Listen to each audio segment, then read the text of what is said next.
work, hard work, hard work, hard work, hard work, work. There you go. Forward! Hard work, hard work, hard work, hard work, hard work, work. There you go. Forward! Hard work, hard work, hard work, hard work, hard work, work. There you go. Forward! Hard work, hard work, hard work. Fall in.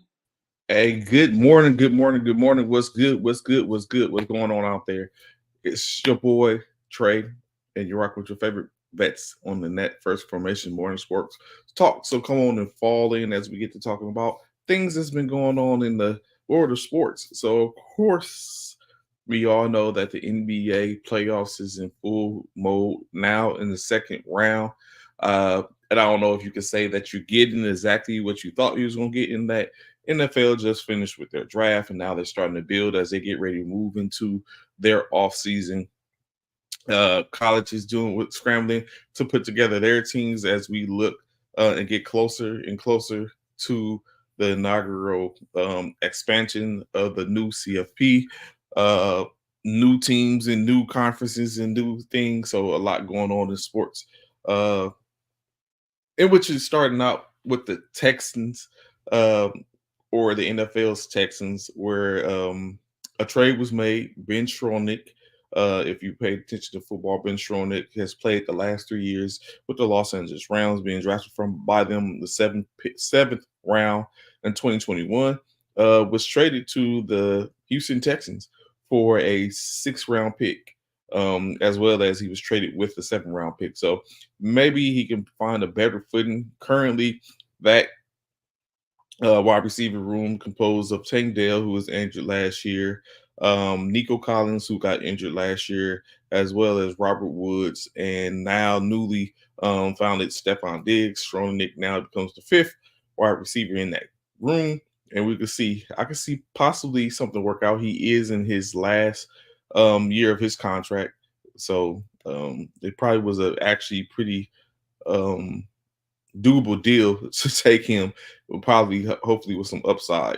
As we know, last year with the loss of year before last with the loss of Cooper Kupp, Schroenick did get a lot more time and was able to carve out a little something, which it was his best, most productive year, honestly. So now he is a Texan, and we'll get our opportunity to try to get on with that. Other news in the NFL, of course, you had rookies Jaden Daniels and Malik Neighbors. Both have put on a wager. What is the wager, you ask? The wager that they have going basically is who's going to win Offensive Rookie of the Year. The wager comes with a $10,000 wager, in which Jaden Daniels, now drafted by 2nd overall to the Washington Commanders. Neighbors was drafted 6th overall by the New York Giants. And so they have a wager that one of them is going to win the Rookie of the Year. As we just know, this past season, CJ Stroud won Rookie of the Year, quarterback for the Houston Texans. So Jaden Daniels plans to try to enact that and win his own as the quarterback for the Washington Commanders. So for me, looking at it, when you take a look at it, there's definitely a possibility that Daniels could put off his feet. He does have more of, in my opinion, more of a surrounding cast than what there is in New York.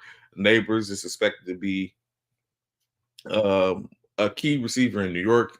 Some of the things that has plagued New York, the New York Giants, that is that they haven't had good play at the wide receiver position, nor their line has not been affected, allowing Daniels to be effective himself. So we should see how that comes out. Of course, on the opposite side of the spectrum, with Jaden Daniels in Washington, he has a plethora of weapons to get the ball to, which is going to probably elevate his play in some way. Of course, you got Lawrence. You got Lawrence there. You have Dotson, um, Logan at the tight end position. So they have plenty there for the most part. That's going to probably help him to where he's going to be able to stand good on that wager. What's good? What's going on this morning, Coach? What's up with it, man? Yeah. Oh, I who you was just talking talking about? The about Jacksonville Jaguars? no the bet with Neighbors and Jaden Daniels on who's going to win offensive rookie of the year this coming NFL season. They got a $10,000 wager. And I think they both gonna lose their 10,000. Neither one of them gonna be rookie of the year. You don't think so? I think Daniels has a good chance. He has the most the high side.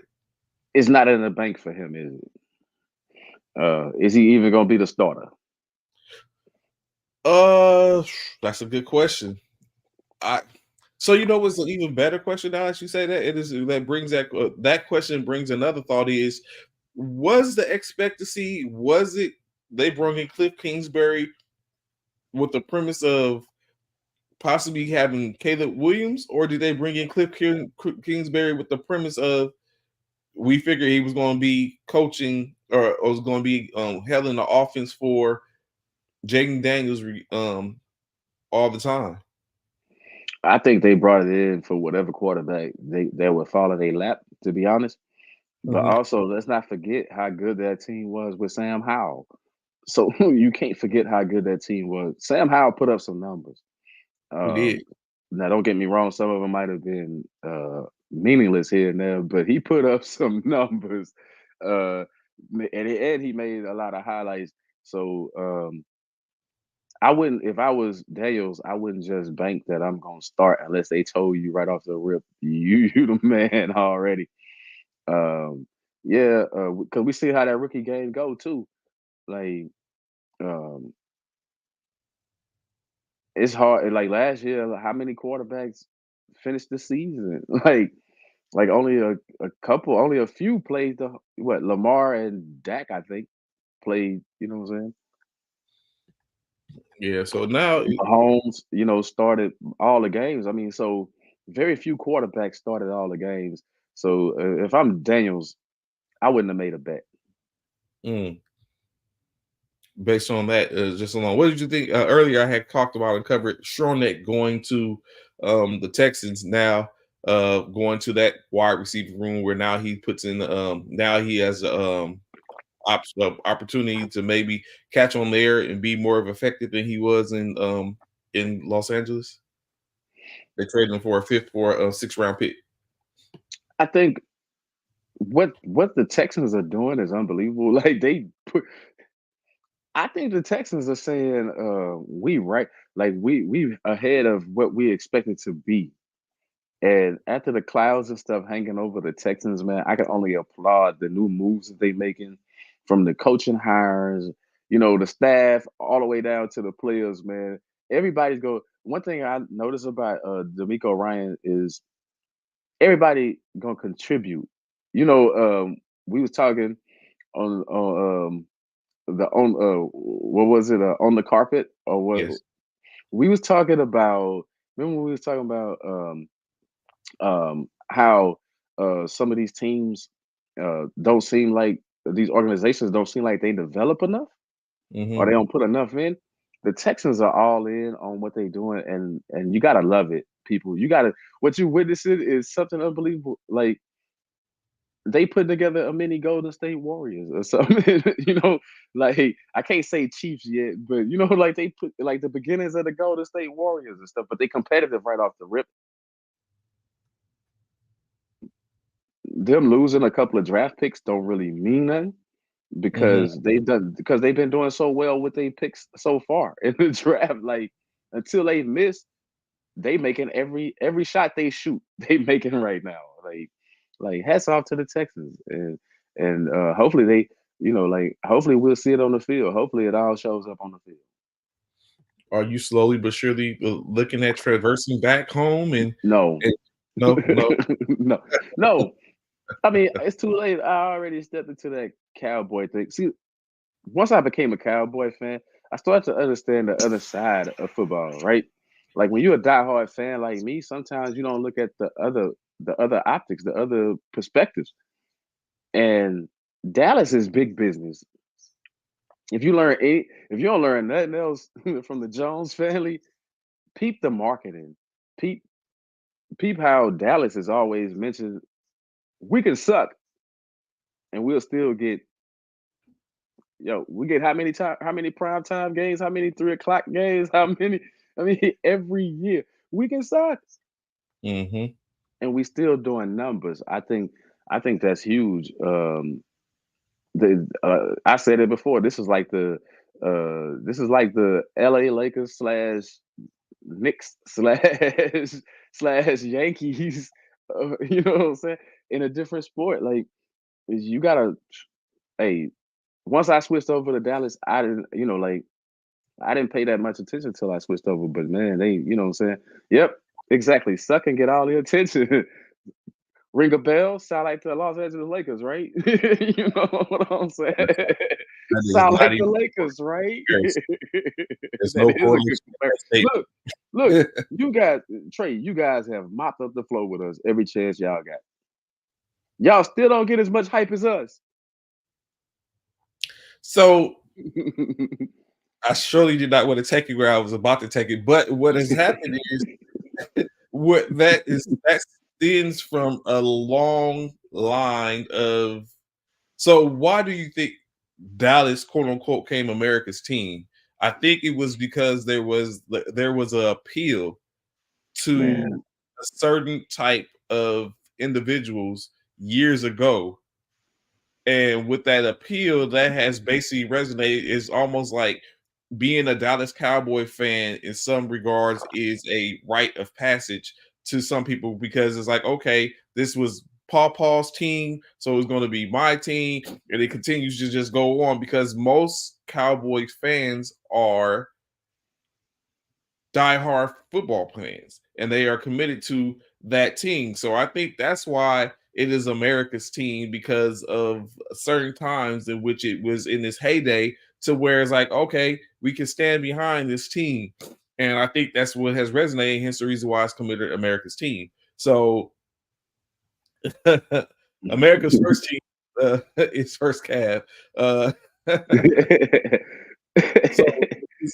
so when you look at it, I think that's where it basically comes in. Um, we suck. So it's like when you look at it, I think that's how Dallas has continued to be that. And then of course, Jones was instrumental in pushing the media rights and stuff like that, which basically has allowed him to be that person. And so it's a lot of that comes with it, and it's unfortunate, but they were dominant at one point, and it's crazy how them teams get to that point. The Cowboys were dominant at one point. The 49ers was dominant at one point. The Patriots was dominant at one point. Now we see remnants of that being passed along to uh the Chiefs, although Mhm. you have teams that are trying to broach on that, being the 49ers are trying to make a reappearance. I think the Eagles are trying to sit up and get in that space. And so now that's where we have it. And so it's interesting to see who is going to be that next team. Is it going to Look, continue to be the Chiefs? Are the Chiefs going to continue to be dominant, or is it time to pass it to the next team and for them to mantle it for a couple of years and then go on from there? I want to before I answer that question, I want to go back to your America's team thing. Man, it's sort of like I don't know whatever that Lakers show was where they showed when Dr. Bus first took over the team. Different things happened. The difference is the Winning time. Cowboys started traditions right off the rip, right?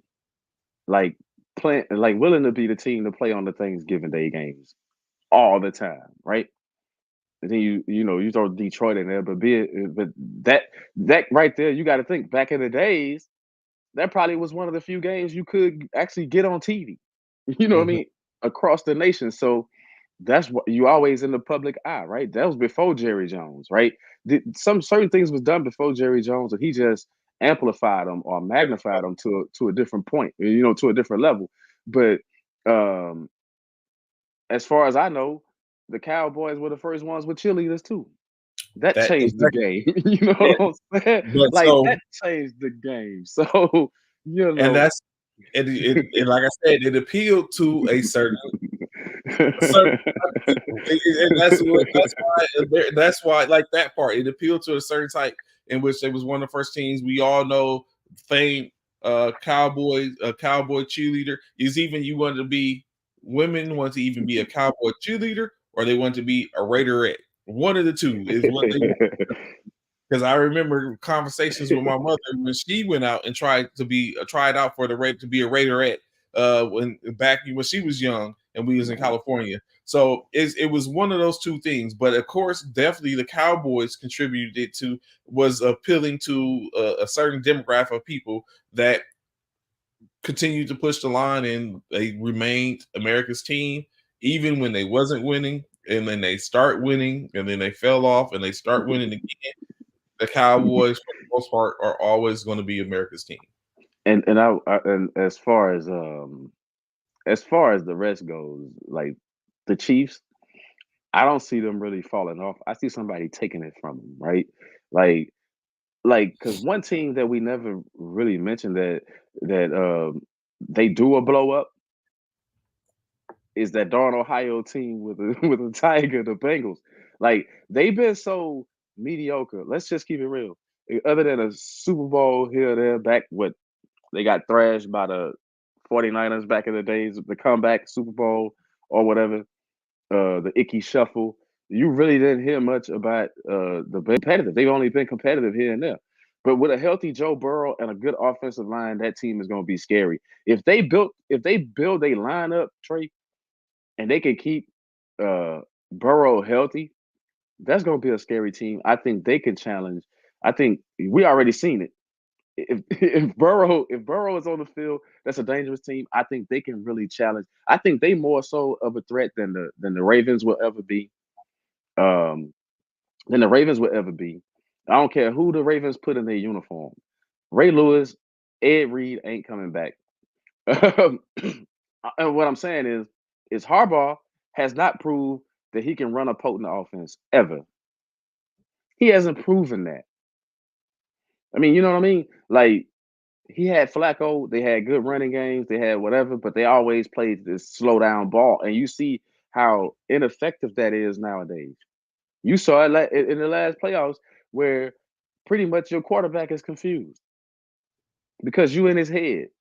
Instead of telling them go out there and just play the game to win the game, even if you have to tuck it. But if you Lamar Jackson, if you got to, why is it in the regular season if you tuck it 20 times and run it 10, 15 times and run it, that's cool, but you get in the playoffs and you don't want to do that because of who on the other sideline?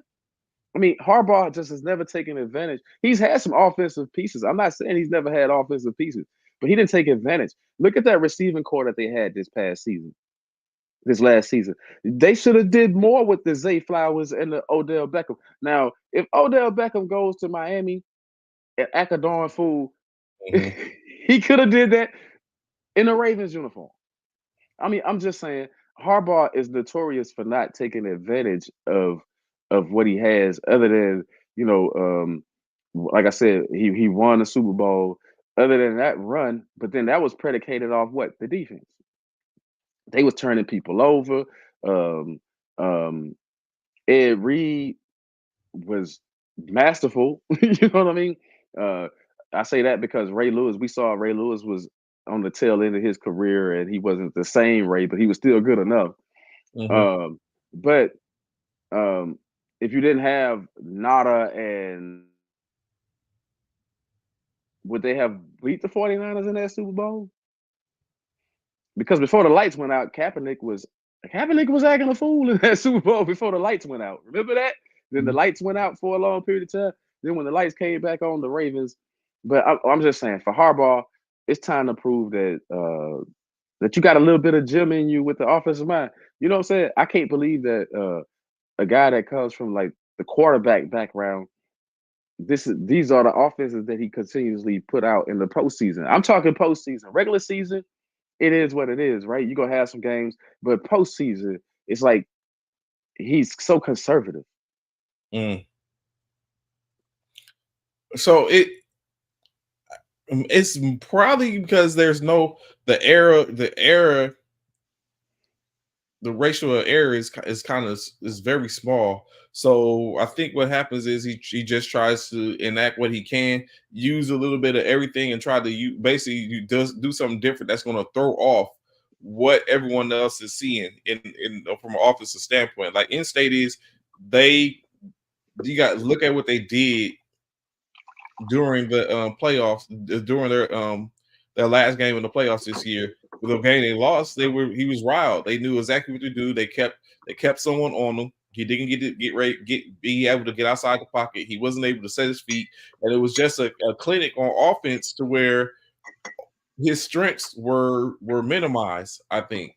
So I think it's just one of those things of when you look at the chess game that was being played, because of Lamar Jackson's abilities, I think that makes it a little bit easier for them to game plan for him to be able to stop him, which makes their offense ineffective. And without a true run game that's behind him that they can utilize, because like I said, although he won MVP,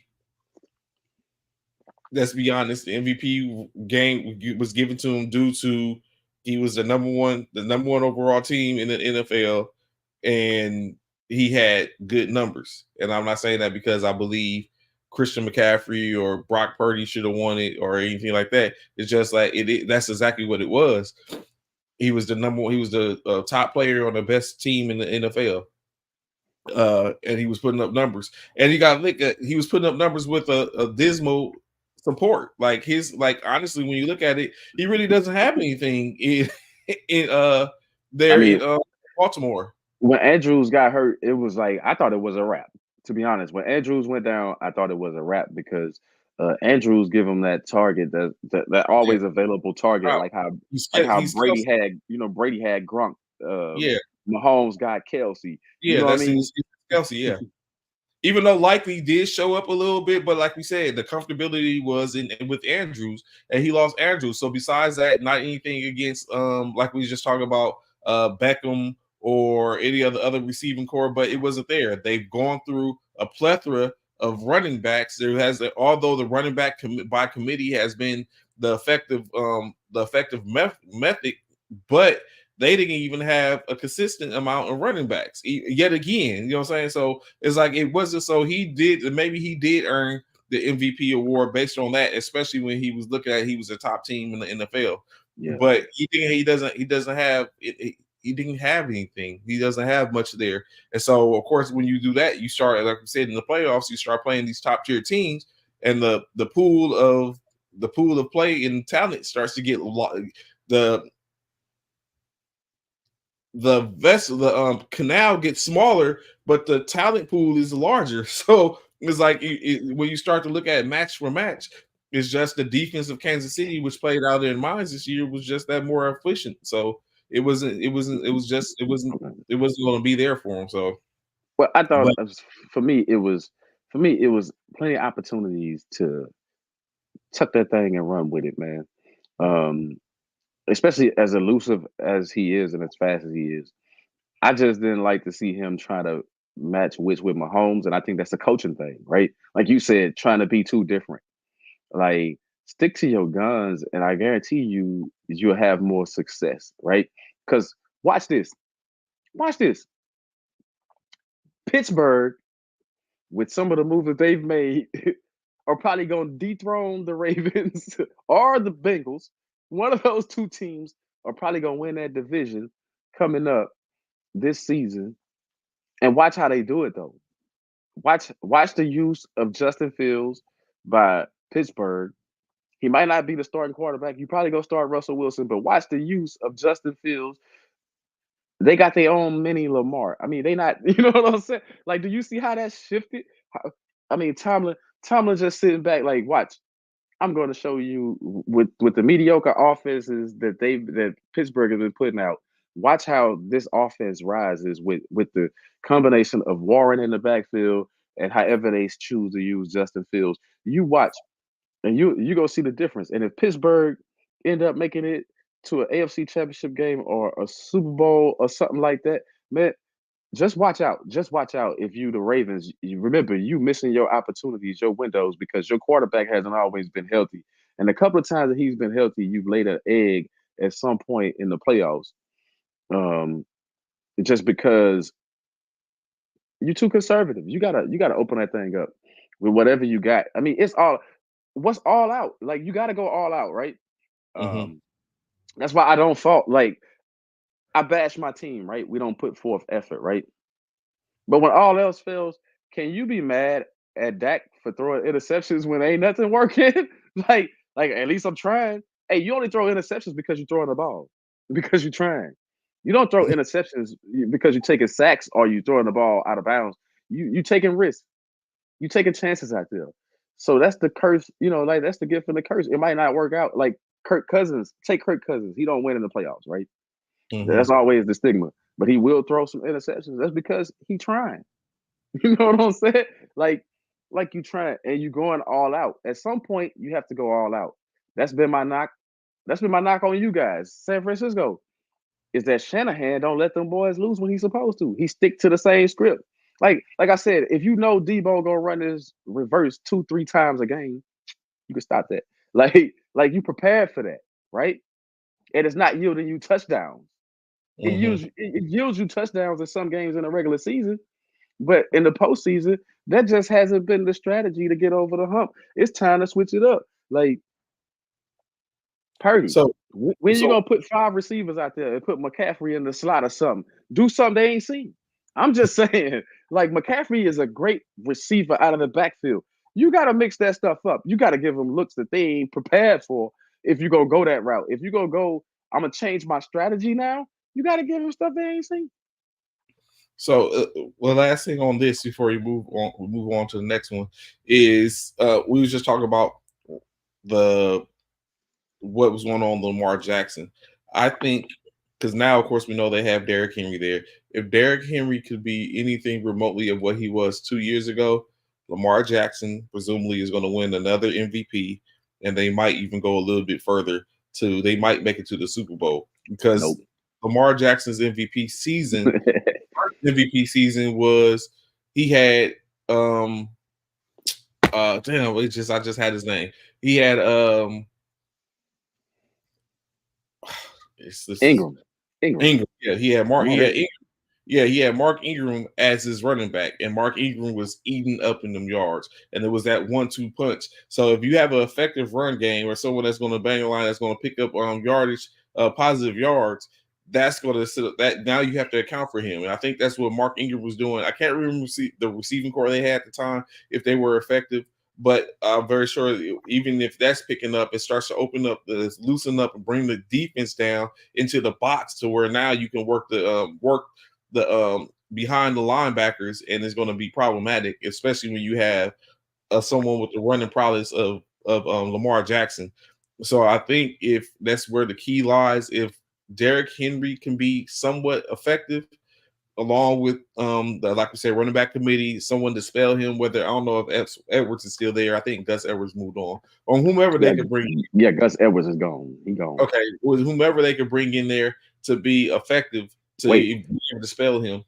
Edwards is a Charger now, right? I think he with the I think Chargers he is. now. Yeah, he went to Los Angeles. So I mean that is what is going to be key. Which I think that's why they push so hard to bring Henry in, even though I don't think they don't expect Henry to be the not Hall No, of Fame MVP caliber back or offensive player of the year back that he was. They just need him to be effective to where he's picking up 3 or 4 yards a pop, and now you have a problem.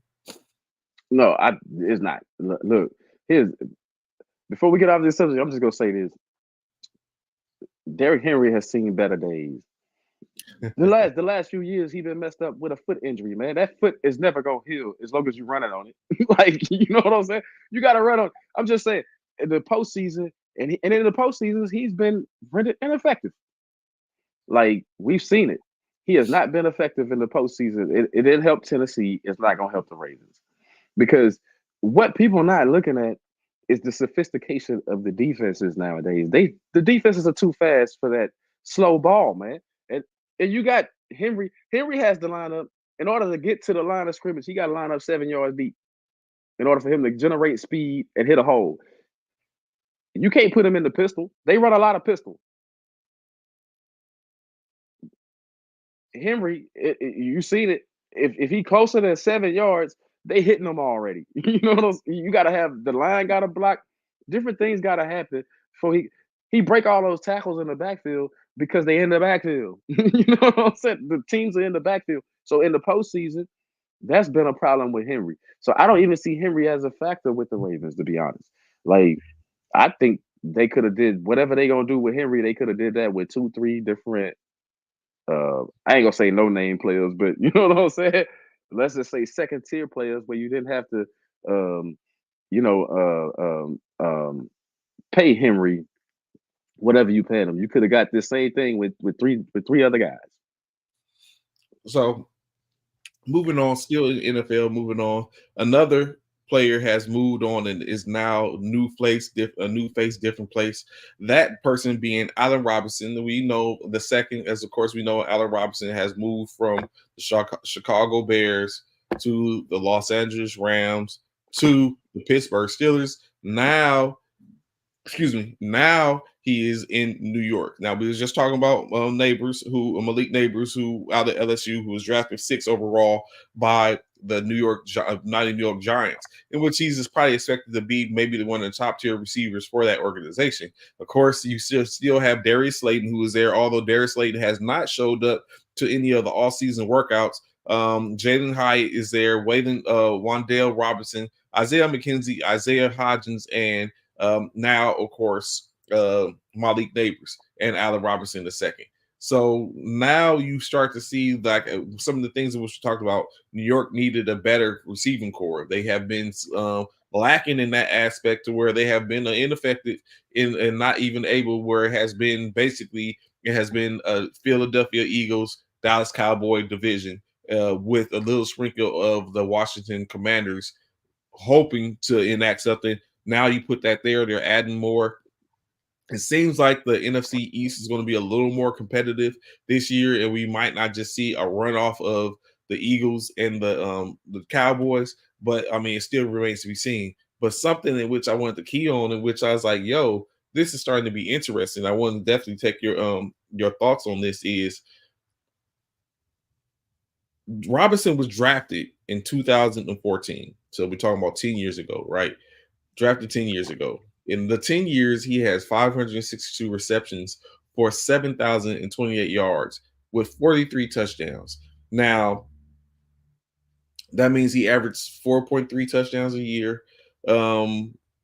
He's just at this point 57 touchdowns short of being a 100 touchdown receiver, which over 20 years ago was like the pinnacle of touchdowns. 100 touchdowns was like unheard of. Steve Largent did it, and then after that, it was just like, and then you have had a few. And then Jerry Rice he eclipsed it. He blew past it, and still has stands. Even though we have other receivers who have eclipsed the mark as well. Terrell Owens, Randy Moss. Yes, it's just to name a few.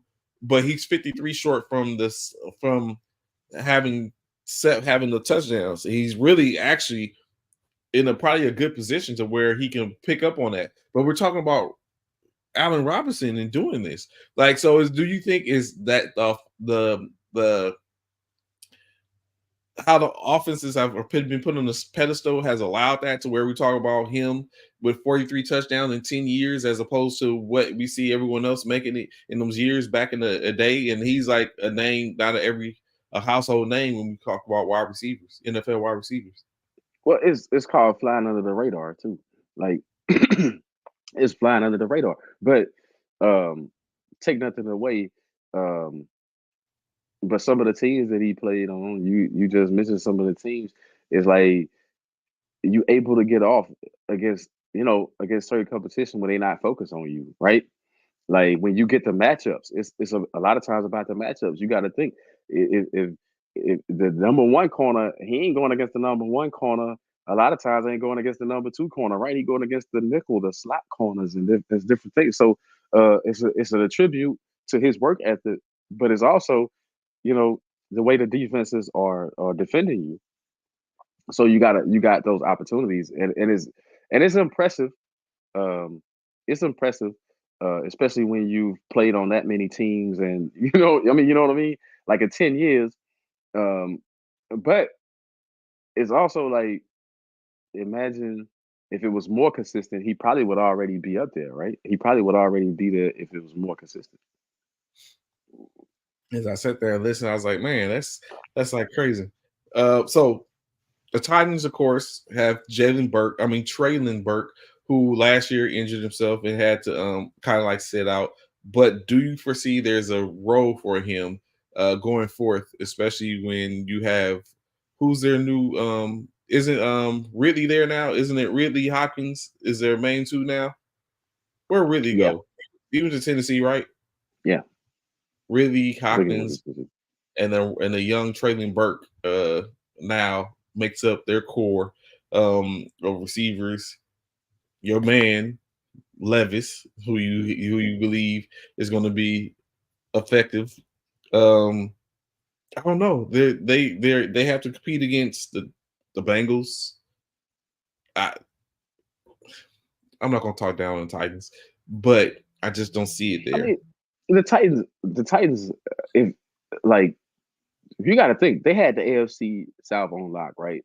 Now you saw the rise of the Texans, where you saw the Jacksonville Jaguars play all right, but then you saw the rise of the Texans and the Colts, right? Like the Colts are in the fight.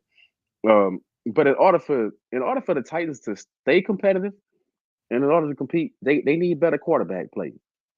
They've always needed that, right? Even with Tannehill, that's been their Achilles heel, the quarterback play, consistent quarterback play. I think moving away from Tannehill, I think Levis just gives them the best.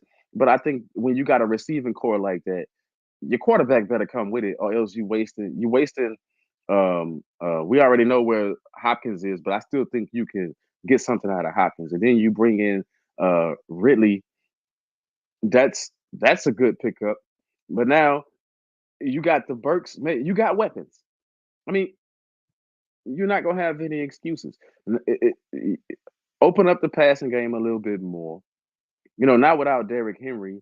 They're not gonna run Spears like they ran Henry into the ground, right? Mm-hmm. Like, and Spears can catch out of the backfield. So I'm looking at it like if you can get, you're not gonna get probably CJ Stroud quarterback play out of, what I'm saying, out of Levis, right? Or out of whoever you choose to go with. You're probably not gonna get CJ Stroud.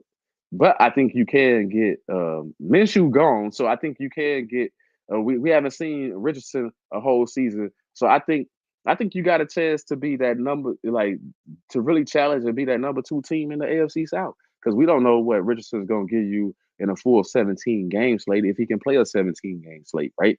Because we just haven't seen it. And like I said, Minshew's gone. So what do the Colts have? I mean, you got an advantage there over the Colts. And then the up and down play, the fluctuating play of Lawrence and those Jaguars, I think Tennessee, in order for you to right your ship, you got to get better quarterback play. That's what's going to get the ball into the hands of the receivers. We saw too many plays where they left a lot of plays on the field, right? Hopkins was Mm-hmm. blowing past his man a lot of times, but the ball ain't there. You know what I mean? The ball is either underthrown or overthrown. It's like you're not on the same page. Get some workouts in. That's why I think it's important that they show up to these camps and stuff sometimes, right? I know the veterans, they frown at that and all that, but how else are you going to build continuity, consistency? Um,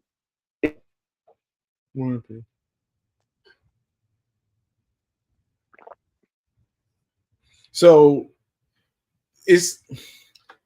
we're looking at it in which, of course, even Levis himself stated that he feels that it's a win now situation for the most part, and what in the moves in which the Tennessee Titans have made. So it's going to be some, like you said, and you even just said it, like you have to take in consideration. You're in the last years with Hopkins, even though they've seen that he thinks he's effective still. Ridley has been played minimum because of his transgressions, which he's had, where he had to sit out. Traylon Burke was out a season due to an injury. So he's coming back, and hopefully he's going to be, like you said, Tyjae Spears was effective, which made it to where they were able to let Henry go because they felt like they have something in Tyjae Spears, probably a little bit of both worlds, with him being a better receiving back. And then they're saying a plethora of other things. They're able to continue to move. So it might be exactly like you said, where the Tennessee Titans might be able to put a little pressure in their division and be problematic, at least to mix it up. But and that's where it comes in with Levis. Yes, he has a strong arm, but is he developed enough to where he can lead to be able to win games, win games in which, because I don't think the Titans are going to be a team that's going to sit up and blow past you. I think it's going to be a grit and grind team, and that's going to be the litmus test is, are they able to grind teams out and beat them in that aspect to where it's going to be close games. I don't foresee them just blowing past, even just in their division alone. Like, it's going to be a fight where they're looking at probably being the number 2 or number 3 team in the situation. So it's just one of those things when you look at it, in which we're going to see how it ends up coming out. Shout out to Rand Carthen out of the 49ers franchise organization, now with the second year with the Titans as GM. So of course I look to see that he's going to be successful, but I just don't know. That Will Levis is just kind of like, it's interesting. We'll see. It's just the way that you look at it. Your perspective is a little biased against Levis, right? But at the same time, I'm willing to give a man a chance. Like, if we've seen worse quarterback play than that, and it's from certain starters. You know what I mean? And they still continue to get jobs. So I'm gonna give Levis the benefit of the doubt, and I'm gonna say that the new coaching staff, they understand what they got. And I wish if Vrabel would have understood what he had and knew how to utilize it a little bit better, he would still have a job probably in Tennessee. But they are. So we know Tennessee gonna have a pretty decent defense. We know that that's a given. You just got to get an offense to give you. You got to get an offense to give you something, whether it's bump and grind games or whether it's wide open. Like however you look at it, they just need better quarterback play all the way around, and that's it. Like, nothing else is going to help that team. You got receivers in place. You've always had the running backs and stuff, and we see your running back room is still good. Your offensive line is decent. So now you just gotta, especially in the run game, your offensive line is one of the best in the run game. We've seen that year after year after year. So now get that pass block game good. Go out there and but give your quarterback every chance to win. Give Levis every chance to win. And if he can't do it, then he can't do it, right? But you got to give him. You got to put the pieces around and say, "Hey, we gave you everything." Like. Head coaches are paying the price so much in all sports right now that the coaches, you got to go out there and get back to developing the young talent that you got and maximizing that. I mean, I think those things are missing from all pro sports right now. The developmental side is missing. So it's like, hey, you got a young quarterback. Like I said, show up to the workouts, get some workout ins. Like, I don't understand. This is what I don't understand. I don't understand how people say they want to be the best and then they clearly not. You know what I'm saying? They cashing the checks, but they not putting in the work to. It always goes back to why.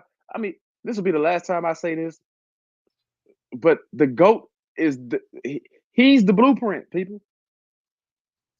He was working out when he wasn't supposed to be. I take the fines.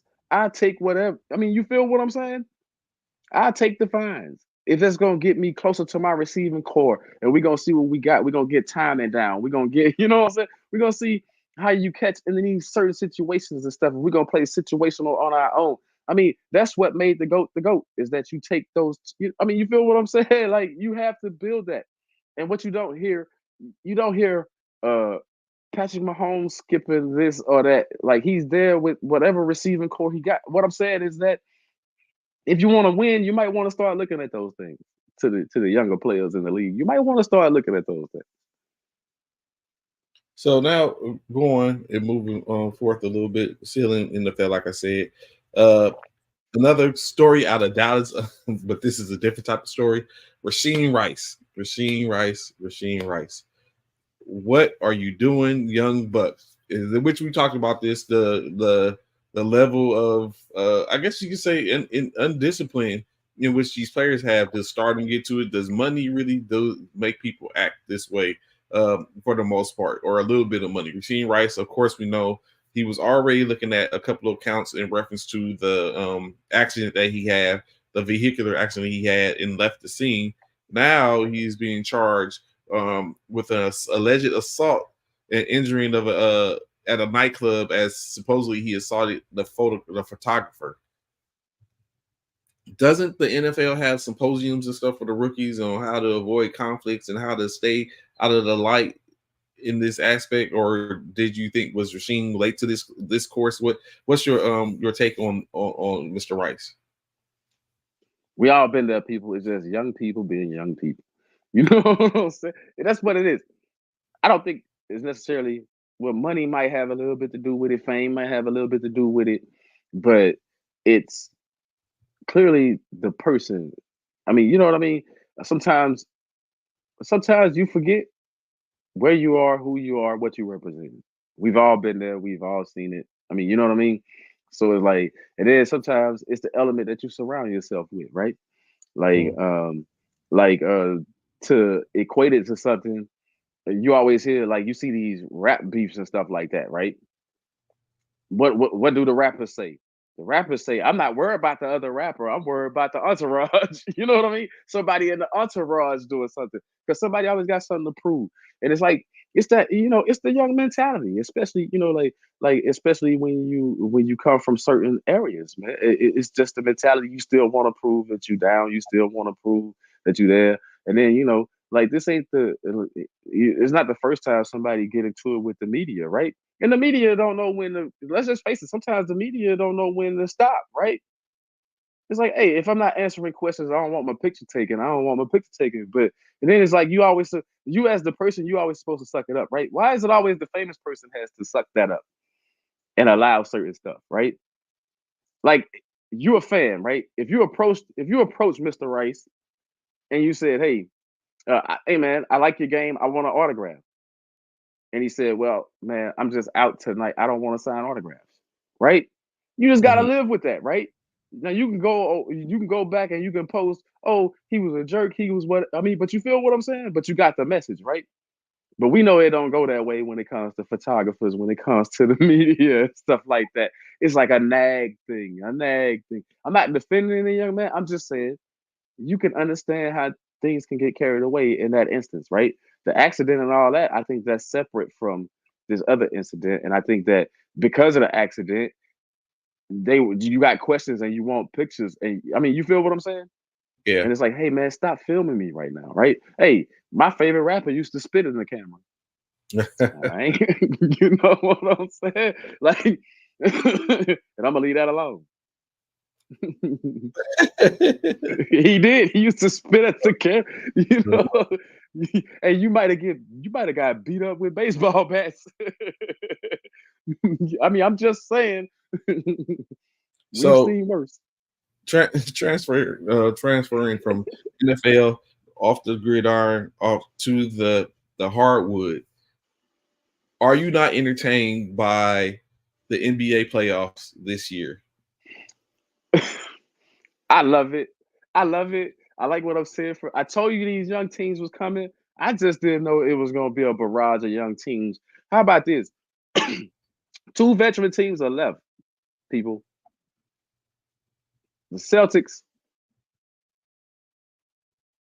Luca and Kyrie. Outside of that, you looking at a changing of the guard right now. And what you're seeing man, it's some good basketball being played, but also what you're seeing is some of these coaches that you didn't think, man, they making a name. Like I'm impressed with Jason Kidd. I'm even more impressed with Tom Thibodeau. Like these are coaches that have been around for a minute. That's why I'm mentioning them. What Thibodeau is doing with the Knicks, and everybody's saying this about Thibodeau is that he run his players in the ground. No, he getting the most out of what he got. Like his rotation. How deep do you want this man rotation to be when everybody hurt? When everybody's injured?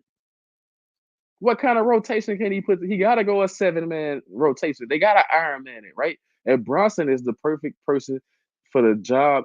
Him and Hart. That's impressive.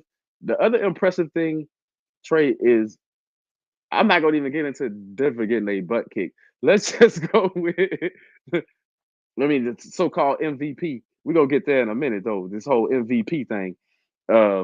Defensive player of the year. But I wanted to say about Luka and Kyrie. Last night was an indication that the first game, I thought OKC, I was like, man, OKC can sweep them.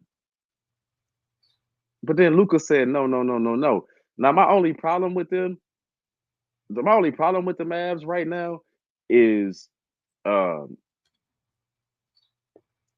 just defensively, can they get 4 games defensively and lock up the Thunder. The other part is Kyrie and Luka. They still learning to play together, which is weird because they've had like a season and a half or so. But you could definitely tell it's still something. So if they can work that out, like Kyrie got to wait till a certain part of the game to get off or whatever. I think him and Luka got to. It's the same thing with Tatum and Brown to me, where it's like, yo, y'all taking turns getting off. Where get off in the flow of the offense. I got to see that from Dallas before I could be. But can you not say, whoa? Remember, if they end up advancing, this will be the second time in what 4 years or whatever that they in the Western Conference Finals with Luka. 5 years, yeah. Yeah, this will be the second time. So you got to look at that they knocking on the door, and I think the difference for them is, man, you got to put that together. You got to put that Luka Kyrie thing together, where like what you're seeing from, like what you're seeing from the Knicks, what you're seeing from Bronson, DiVincenzo, and Hart, right? But Hart just an energy dude. Like Hart just an energy dude. But what you seeing from them, the cuts to the basket, the plays. I mean, when Kyrie has the ball, look, I like Luka as a passer. Nobody's sleeping on Luka. But you might want to give Kyrie, man. But Kyrie dropping straight dimes and he looking good while doing it, America. He looking great. In particular, in this particular game, where of course Washington not Washington, Mavericks were able to overcome the OKC with a 119-110 game, tying the series at 1-1. Excuse me, but like you said, to go off and get of course the first game, Kyrie was more of a presence than Luka was. Luka had a tough game. This game he came back, like I said, 29 points, 10 rebounds, 7 assists. Kyrie 9 points, 3 rebounds, 11 assists. Gafford was 13 points, but of course, an unlikely source, PJ Washington dropped a 29 piece, shooting 7 for 11 from the arc. So that was like, is that what ate up Kyrie? There's like, let him cook, like let PJ go ahead and go, because then they had Tim Hardaway had a good game, 17 points off the bench, and then Green with 11 points off the bench. Besides that, they really didn't get any production from the bench. OKC, 33 points from Shai Gilgeous-Alexander, of course, like we figured and expected that to happen. 11 points from Chet Holmgren, 20 from Jay Williams. And then kind of like it's got Disney for that 8 points, 7 points, average of 7 points apiece from 4 other players. This is probably one of the most evenly based match teams, I think. And it's unfortunate when we say that, because or maybe not. Maybe they just had a bad game because you got to take into consideration the Mavericks are a 5th seed. OKC is a 1st seed, a number 1 seed, in which is interesting. In which I think that the Timberwolves are probably more of a sound team than the OKC, but I mean it is what it is. So it was like, and then you think when you look at it, Luka is playing hobbled. Like Luka isn't even 100%. I think they had a boost with getting Tim Hardaway Jr. back, which it helped. Lively has been key in the aspect. Derrick Jones Jr. has been key in the aspects, and so where they're hanging around. And I think when I look at it, I think the Mavericks are one of those teams you don't want hanging around. And like you say, it could be, but it could be hella detrimental because Kyrie, outside of what that was game 6 or game 5 of the first round, Kyrie has been kind of dormant, in which it means that he's sleeping. And if he wakes up, it's going to be we don't know what's going to happen. And we got to think he's a championship caliber point guard. So it's I mean, I guess Dallas could be the sleeper if OKC doesn't wake up. Well, look at this. You said it yourself. The numbers that I want to point out, besides the PJ Washington scoring 29 and the Tim Hardaway Jr. with the 17, Kyrie had 11 assists. I told you he dropping straight dimes.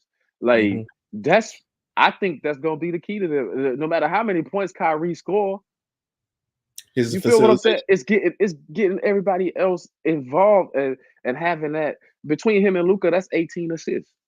You feel what I'm saying? Like that means that your teammates are getting the ball in better spots, right? I've been 36 points. Not just corner threes, not just, you know what I'm saying, at the top threes. I mean, you feel what I'm saying? And an occasional lob to the basket like they was getting in game 1. I mean, I think OKC played better defense that game 1, and they didn't come out with the same energy, nor try to pick up that energy, like, which is different from the Wolves, right? Like the Wolves are on you, like they hungry, like that's different. What you see with OKC is you see the young, you know, they got to mature a little bit. Even though this is their first playoff loss, I'm not gonna harp on them losing one game, but I am gonna say Dallas is gonna make that a series now because you showed them that they can win. When I think you got to lock everybody else up, regardless of what Luka does. You can't let PJ Washington get 29, right? But in Dallas's defense, hey, whatever works works. Like you have to have those kind of games in order to win in the playoffs, right? It's not going your stars go sometimes not make shots. They go sometimes not have it, right? So sometimes you need somebody else to step up. This happens every year in the playoffs and stuff, right?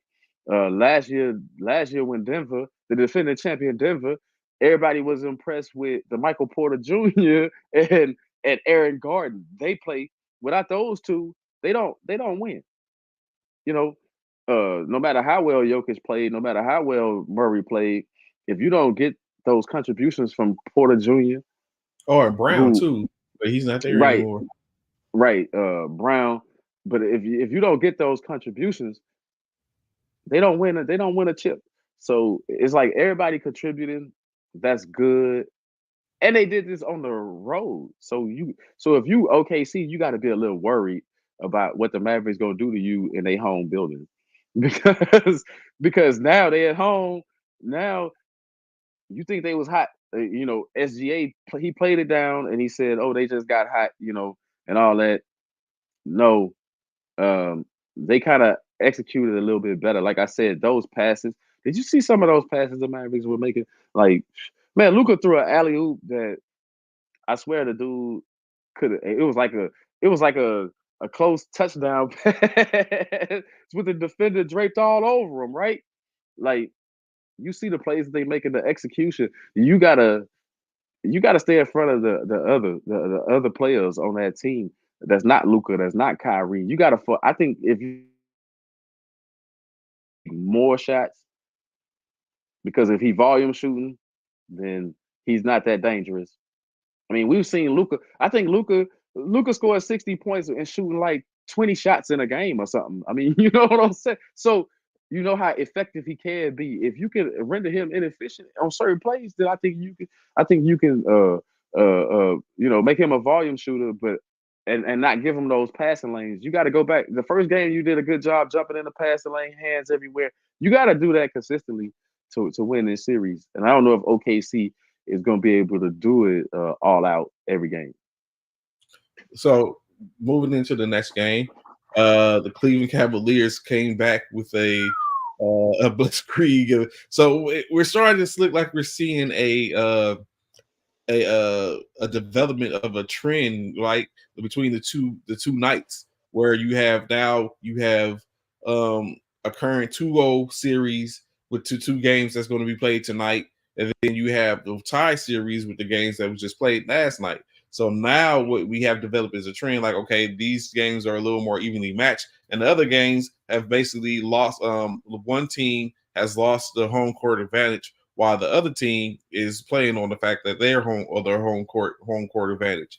But now the game shift and they're going to a different way. But we're getting that to a second. But Cleveland and Boston, 24-point drubbing by the Cleveland Cavaliers. 6 players in double figures. Of course, led by Donovan Mitchell's 29 points. Followed up by 21 points from Karis LeVert off the bench, 21 points from Evan Mobley. Oroku finished with 12. Strus finished with 12. And, of course, Darius Garland finished with 14. One name that we didn't even hear there is Jarrett Allen, as he is still out with the injury, with the rib contusion injury. So if Cleveland is able to enact this without a Jarrett Allen, should Boston be worried? Yes, this is always indicative of Boston, man. I'm sick of this song by Boston. I think that was my post last night. Same old song from Tatum and Brown. Same thing over and over. When the C's threes ain't falling, they are pitiful. They look pitiful, and they seem out of sorts when they can't get to that 3-point. I think they was 8 for 35, 8 for 36, whatever they was, last night from the 3-point line, and Cleveland was making their threes. Mm-hmm. That was one of the differences in the game, but the other one is the mentality. Like, Boston, finish them. You clearly the better team. Why are you playing? See, that's why I don't like Boston. That's my knock against the Boston organization, is that Missoula can't keep his team focused enough. We saw this last year. You lost to a team that you should have lost to last year, the Heat. One man could take their heart. Donovan Mitchell just may be that person. Like, Donovan Mitchell said he was sick of losing and, his first round problems. Like I said, he finally got over that. That was one of my posts. Like, Donovan Mitchell finally got out of the first round, finally,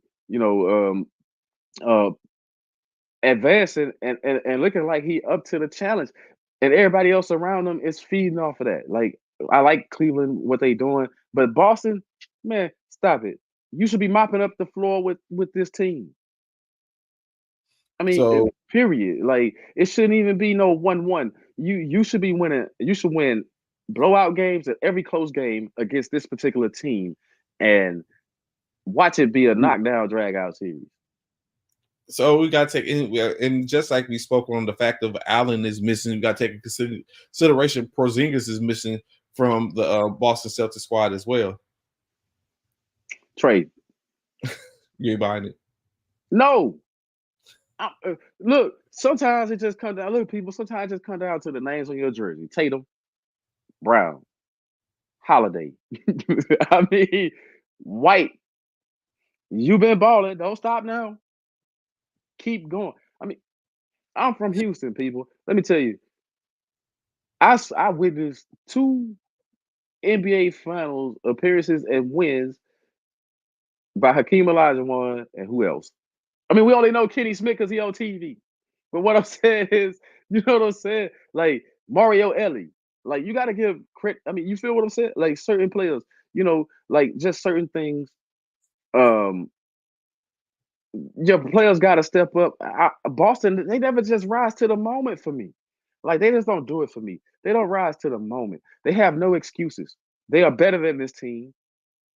No matter what lineup they put on the floor, as long as you should not. It should not even. I didn't even think this series is going to be close. I'm disappointed in Boston because I thought finally they had arrived enough to know that we got to handle business. Period. And we can't slack a minute if we want to win. If we want to win the chip, like we can't slack a minute. And they slack right now. They slacking. Like So when you look at it, of course, Jason Tatum led all players, led the team with 25 points last night. Brown with 19, 11 points from Horford, who is replacing Porzingis in the lineup. 10 points from Derek White, 4 from Drew Holiday, with 3 assists, 2 rebounds, and then off the bench, Pritchard was the most productive with 13 points on 6 of 10 shooting. It sounded like it was just completely outplayed, or like you said, the 3-pointers that wasn't falling. they were outplayed, but Trey, look, it's time for them to stop. Man, how many years you gonna say, man, they young and they right there? Tatum and Brown ain't young no more. Like y'all been in the league long enough to know better. That's what I'm saying. Where's the experience? Boston, from past experiences, your two leaders should know what to do. I'm not gonna even bring up the money situation or whatever, but Brown, dude, I expect more from you on a nightly basis. Not because of what you're getting paid, but because we've seen you at your best and it's unstoppable. Why do you why do you always put yourself in a position to be stopped when you can't be stopped? You know what I mean? Like poor shot selection, not going to the basket enough, just living at the 3-point line. That's what the Celtics do. They live at the 3-point line. Hey, layups count too. Get some and ones. Be aggressive. Like get be aggressive. Be aggressive. In which, I mean, it's going to come out, like you said. Maybe it's a little early. 3-2, 1-1, which they split the series in Boston. Going Sunday, going back to Cleveland, in which they'll be able to play. Okay. Is a problem in Cleveland? You think it's a 2-0? Yeah, it's gonna be a problem. See, this is the problem that you lead to. You get another team confidence. Now you got to go into their building and even at minimum win one. You know what I'm saying? But you win two. Like if you would have handled business like you were supposed to, you wouldn't be in this position where, okay, remember the 76ers against the Toronto Raptors, the year the Raptors won the chip, right? Mm-hmm. With Kawhi, right? If Philly was clearly supposed to be the better team, right? But the problem was you played around, you gave them a shot, and then you able to be beat by a miracle shot. You feel what I'm saying? Like you able to be beat by a miracle shot? Like no, if you Boston, you setting yourself up for those kinds of play. I mean, and you playing against a guy like Donovan Mitchell. If Mitchell goes home and have a 60-point game, you in trouble. I mean, do you feel what I'm saying? Like you in trouble. Like, why would you put yourself in that kind of hot water? I don't even understand it. You know what I mean? Like it should be nothing but smooth sailing. To quote the Isley brothers, man, I'm going Isley's on you today. It should be nothing but smooth sailing for the Celtics. The way that they played the season, the way that they went through. But we saw them give the Heat, the depleted Heat, dang, even unrecognizable Miami Heat a game. Mm-hmm. Because of the same thing. It's like, yo, learn your lessons, go out there, prove it, and let's move on to the next round. So moving on to the other game, the next series, the game first up on that, the New York Knicks and the Indiana Pacers. Knicks currently up with a 2-0 lead. However, they are lacking in one of the areas, one of their top defenders in OG Anunoby. He's going to be out for presumably the next 2 games, in which can be detrimental to the New York Knicks. Although that chemistry of the Vincenzo, Bronson, and Hart is evident and keeps them in games because there has been some close ones. The Knicks won 121, 117 in game one, and then of course 130 to 121 in game two. Now they go to Indiana. It's a little bit different. They defended home court. Now they go to Indiana, but without OG. Do you think Indiana is going to be able to take advantage of that? I think they can, but Will they? they showing a lot of immaturity right now. That's what I'm seeing from Indiana right now. I mean, Halliburton, you can't have it both ways, man. Either you the leader of the team, or I mean, for real, you got to step up. Like he got to step up. He played better than game two than he did game one. But I'm saying situational shots. You got to take some of those shots instead of always trying to pass the ball to whoever that's not gonna make the shot. Like you got to put pressure.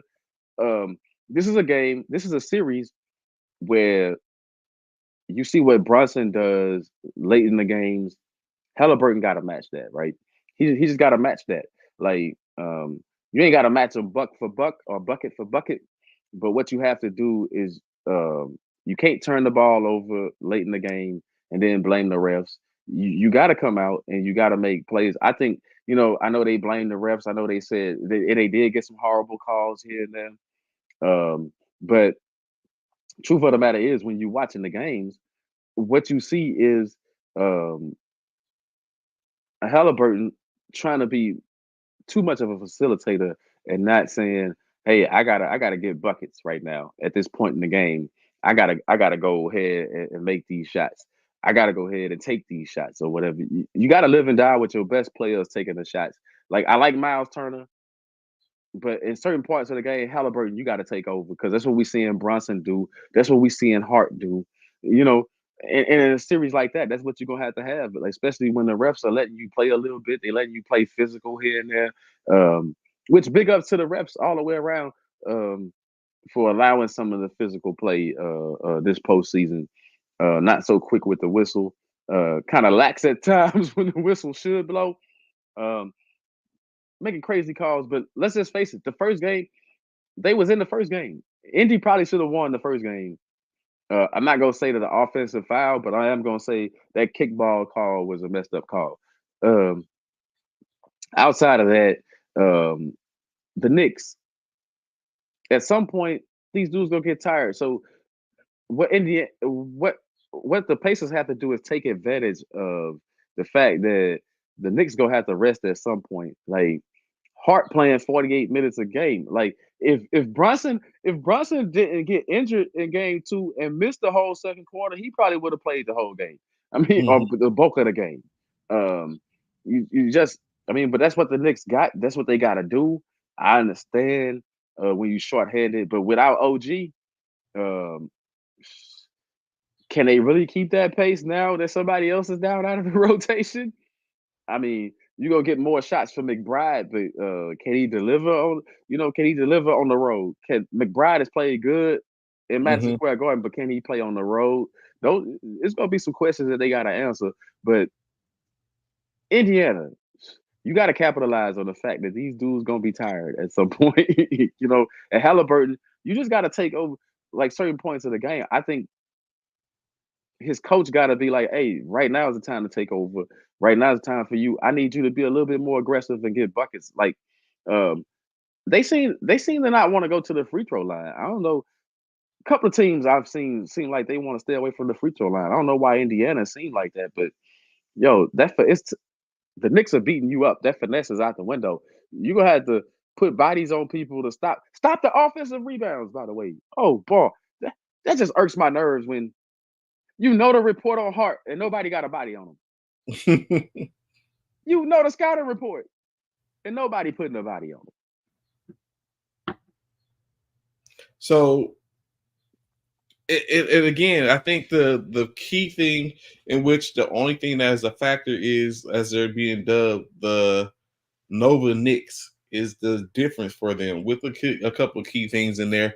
And hopefully, maybe when I look at it, I think tonight, I would be surprised if they get a W this night because it's their first game without OG. in which you got to think the last game he already had scored 20 plus points. They put him in position to where they was already, to help him gave him a buffer. They're without him now. So where do those points come from now? Does Vincenzo pick up, which means he has to score some more points? Hart, which he's not known for his scoring. He's just the guy that does the other stuff. How much more does Jalen have to score? Like, where do they get those points from now? Without a Williams or anything like that. So I really honestly think that it's going to be that the sweep, the thoughts of a sweep have just went away with OG going out, and now you're probably going to see Indiana able to get the first dub in Indiana. I want to throw this out there for the Indiana Pacers too. Man, scouting reports. You can't let this one man.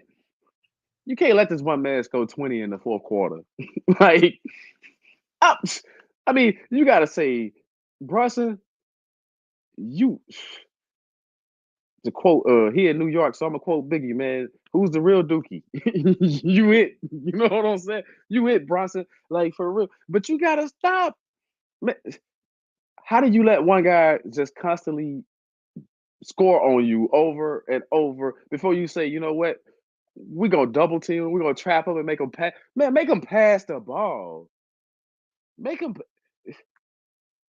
I'm just saying, like, I take my chances with the McBrides and the Harts and the DiVincenzo's. You can't just keep letting Bronson like Debo you and get anywhere he want on the court, get any bucket that he want, and especially in the fourth quarter when the game, when the game is tight, you just letting this guy get anywhere he wants to get.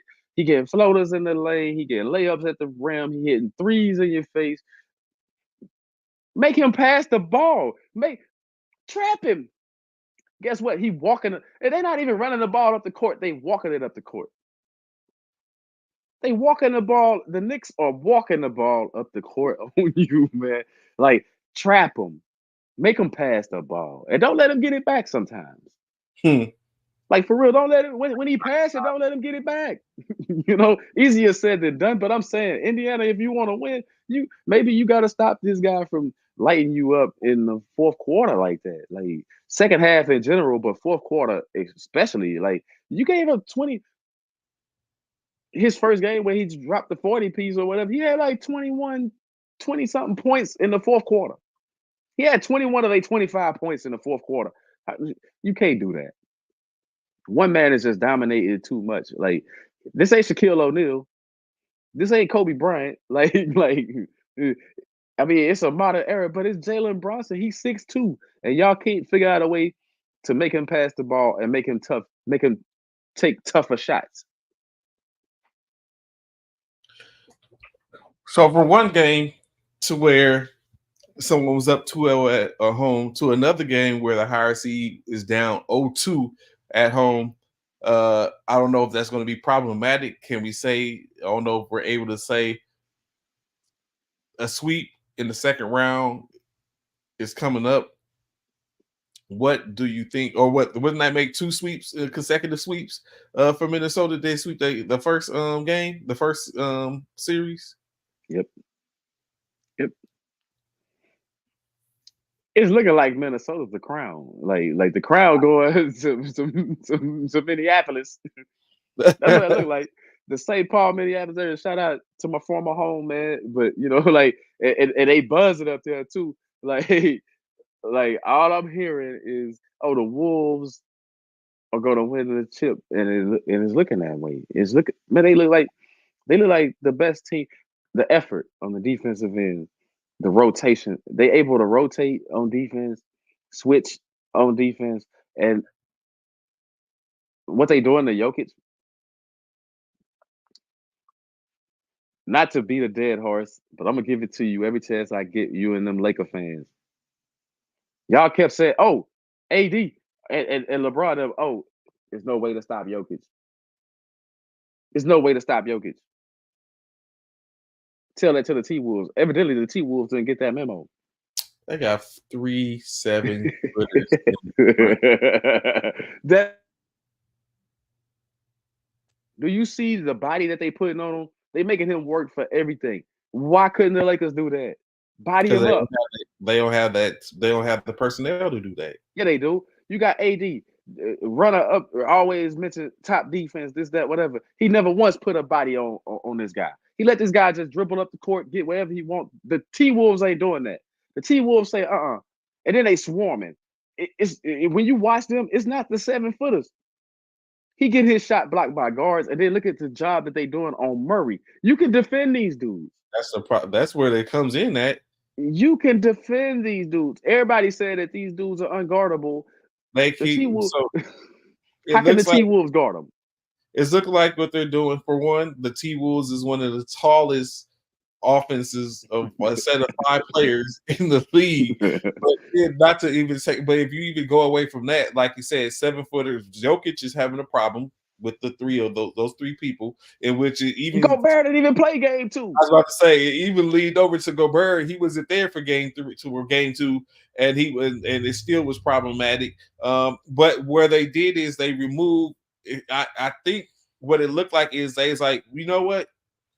Let Jokic cook, lock down Murray, and I think Murray is the other option, in which is putting the clamps on him and making things problematic for him, making him be frustrated and all that is ideal, because what's seemingly happened is they're putting the clamp, they're working on Jokic to where he tries to utilize his playmaking abilities and get the ball to Murray, but they clamping down Murray and making things very problematic for him.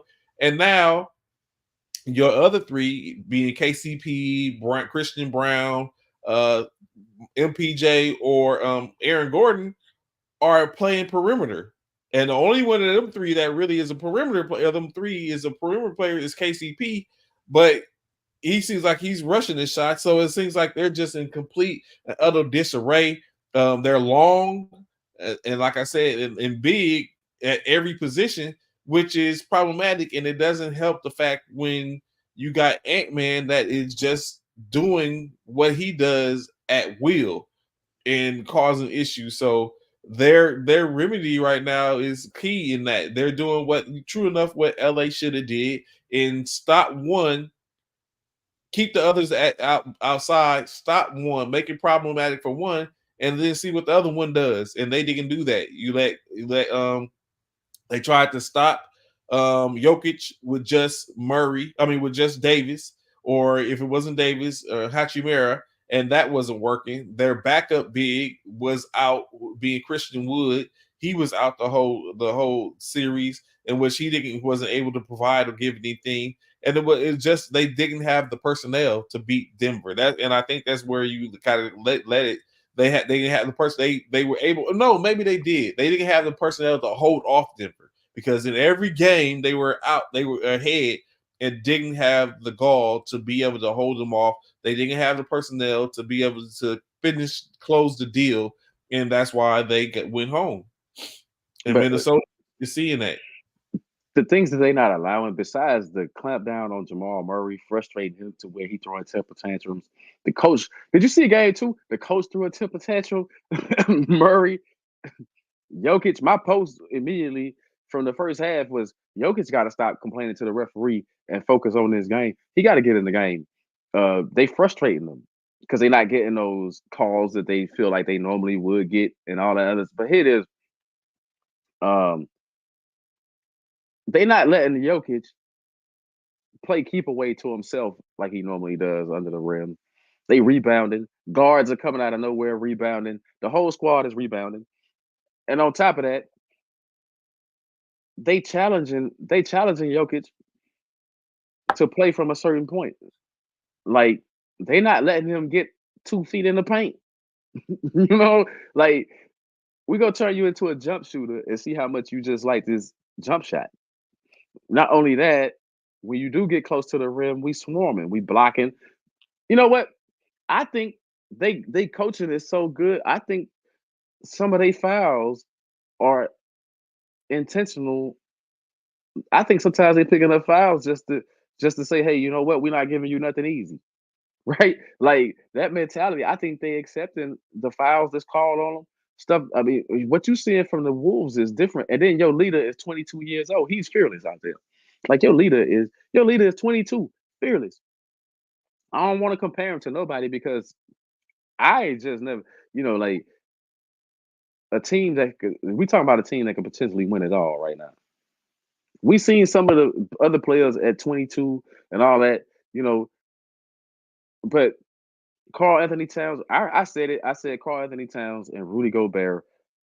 I didn't think they was gonna be able to mesh. Remember when they first made that pickup? I said it ain't gonna get them nowhere. Last year that was true, but now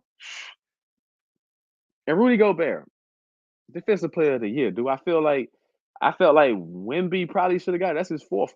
Um, congratulations. Hats off to Rudy for getting four, man. No knock against Rudy. I just thought that Wembanyama being a rookie leading the league in blocks.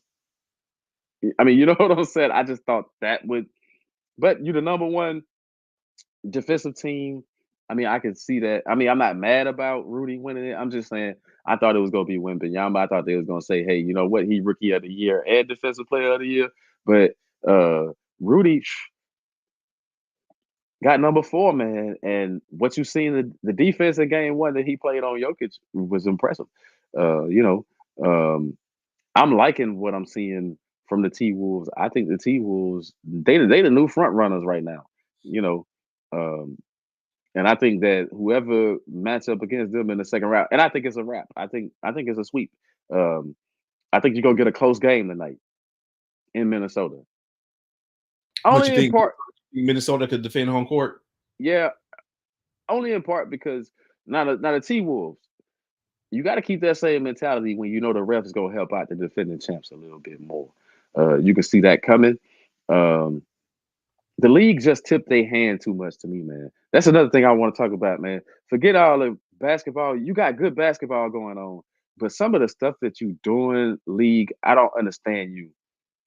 Not Jamal suspended. Murray, Jamal Murray, and I'm not gonna say suspended. He should have been ejected at least from that game to at least show some fairness, right? I mean, not once, not twice, but three times. You know what I'm saying? Three. He threw two things on the court, made the money sign, all this different stuff that he did in the ref's face and all that other stuff. Man, you should have been ejected. Like that's three techs, and normally it takes two to get ejected. I mean, I'm just saying. I'm not saying he should have been suspended. He should have been ejected. Like message got to be sent all the way around. I don't like that. Oh, it was his first offense. Man, wow. I don't want to hear that. I mean, that's kind of lame on their part, and it sets a bad precedence that we know that you want to try to keep this series as competitive as whatever. No, you didn't do that to the Warriors years ago in the finals when they was up like 3-0 or whatever, and you still put Draymond out.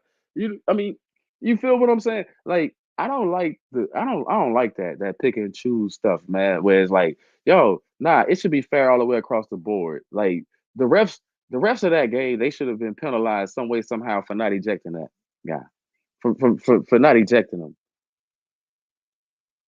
You saw what coach got ejected the other night? Tuesday night, I think. Rick Carlisle got ejected. Mm-hmm.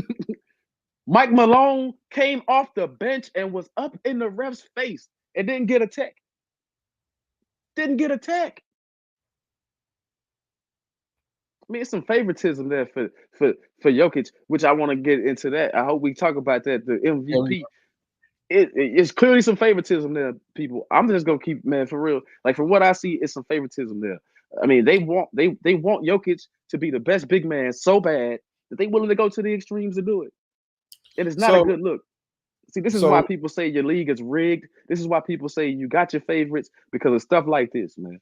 For real. So before we get into those aspects of it, going back to what you just talked about in Carlisle, in which of course now the Indiana Pacers have issued grievances in reference to 78 bad calls or no calls in which they feel like are affecting them in their pursuit.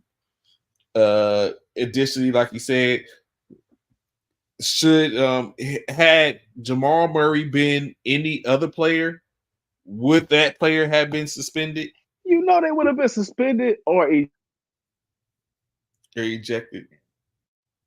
You didn't even eject him, is all I'm saying. The game was out of control. They was not gonna win that game anyway. You could have sent a strong message by just ejecting him from that game, referees. Period. Like, okay, if that was Pat Bev, out of there. I mean, it's some players. What's his name? I'm not gonna even go Draymond. What's his name for the Houston Rockets? He played for the Houston Rockets. Dylan Brooks. Out of there. Man, certain players. I mean, you gotta hold that line all the way across. Like, for real. Like, certain stuff, man, that's not acceptable for you to just pick and choose. And then the worst part is $100,000 fine. 3 offenses. Rudy Gobert did this one time, got $100,000 fine, right?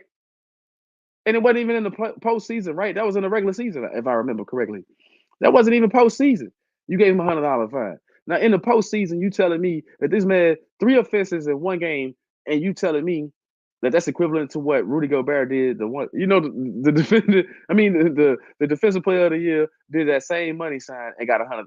It should at least been $250,000 or something, right? Man, you gotta send. I'm just saying, like, something. It just don't make sense. You just showing favoritism to the Denver Nuggets, to Jokic and his squad, trying to In give which, him every advantage. of course, just speaking of Patrick Beverly, he's been fined. I mean, he's been suspended for 4 games with no pay, which equivalently would potentially add up to $90,000 based off his current salary. If he is able to get back into the league, of course, he's a 36-year-old guard that is on his last. That's washed. Well, yeah, he's a free agent. So the expectancy of him coming back, or especially with the problematics, like he's suspended yet again, as well as the situation with the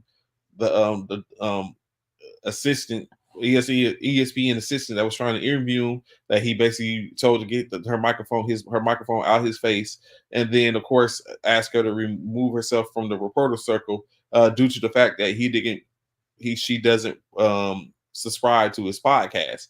So he's gone 4 games, in which he stated that the reason for him throwing the ball initially was because it was words that were said to him that shouldn't have been spoken, or he hadn't heard before. He threw the ball. The person that he intended to throw the ball at gave the ball back to him, and then he sent the ball back to them. And so in state is there is a investigation being opened up in reference to what is obviously assault, and Patrick Beverly basically has apologized and said that he has to do better. He will do better.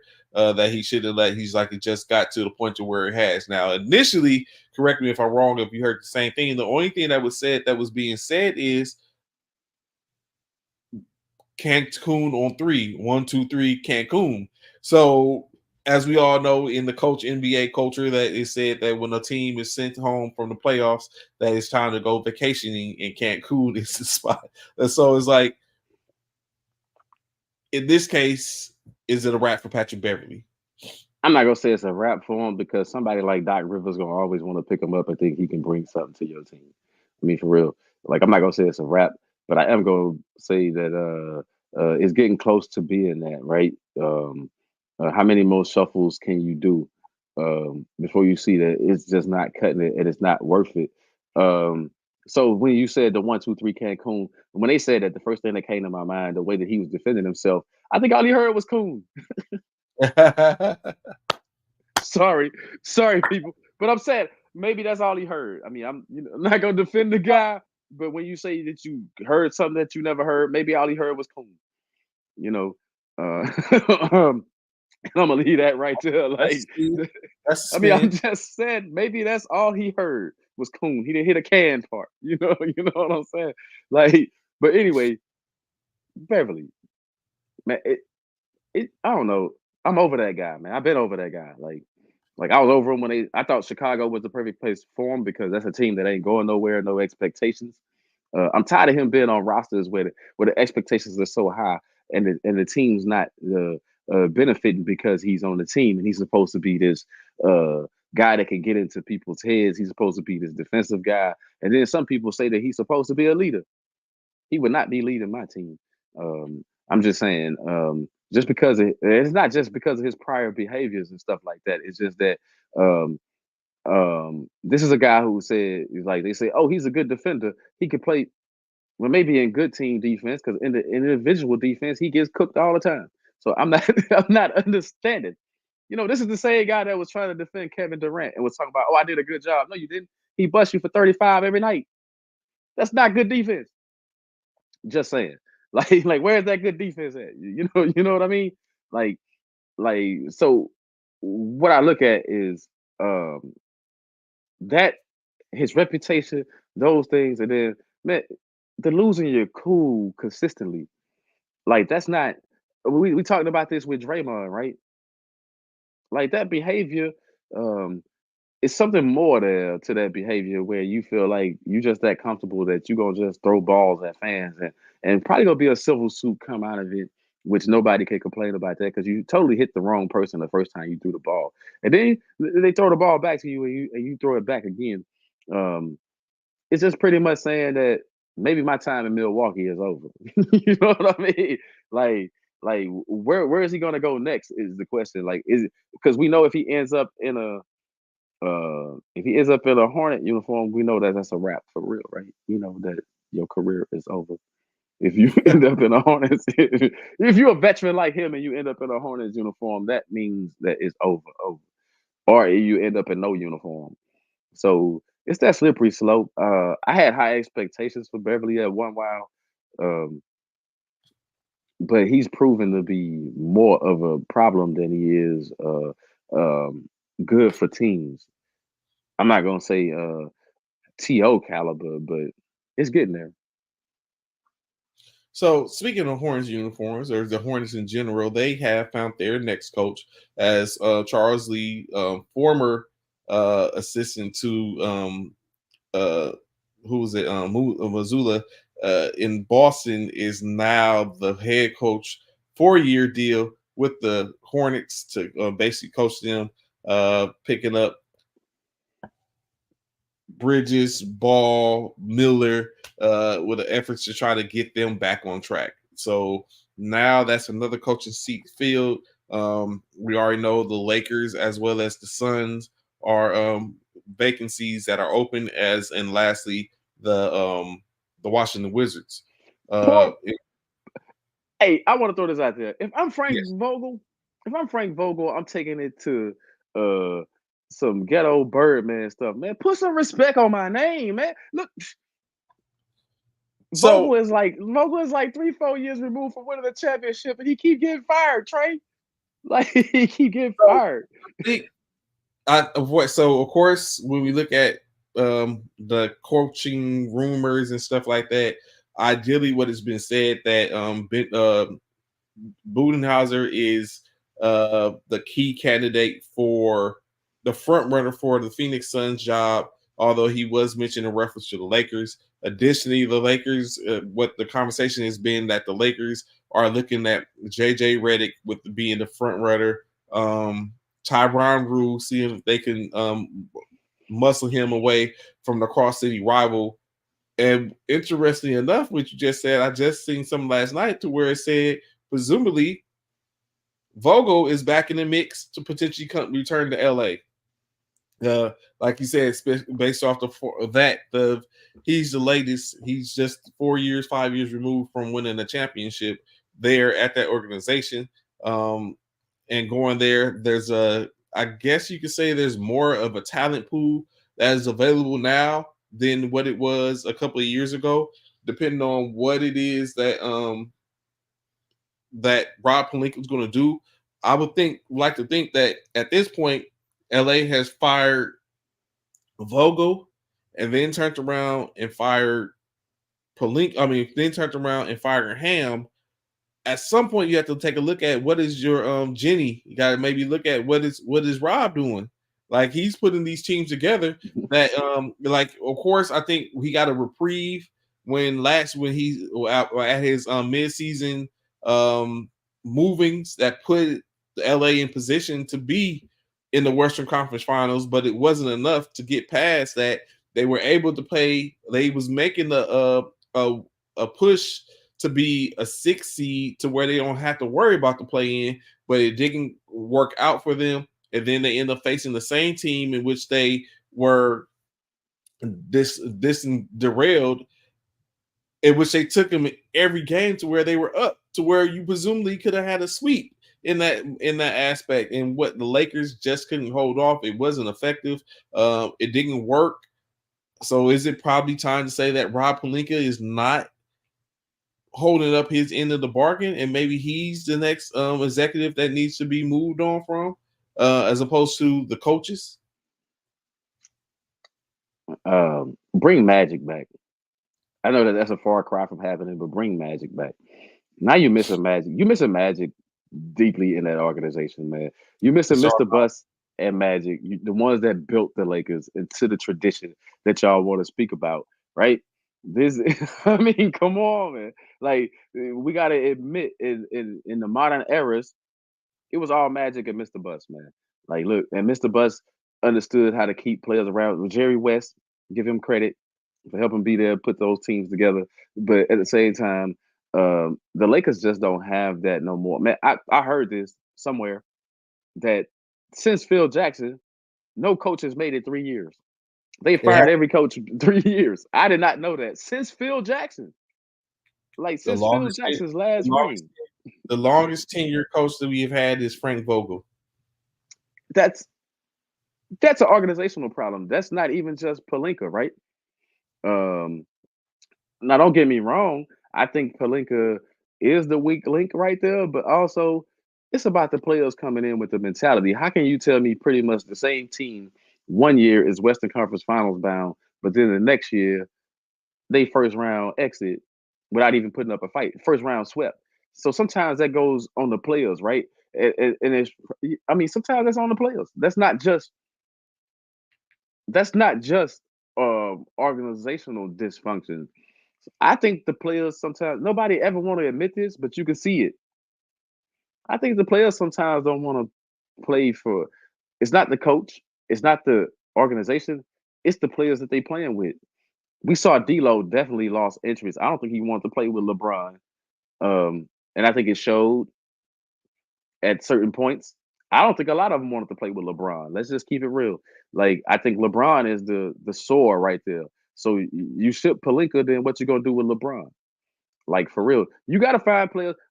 I wonder how they screen these players. Are you just picking these players, or do you actually bring them in and do you sit down and say, "Hey, do you want to play with this guy, or what can we get out of you? Are we bringing you here?" I mean, I'm serious, because it appears that a lot of players don't want to play with LeBron.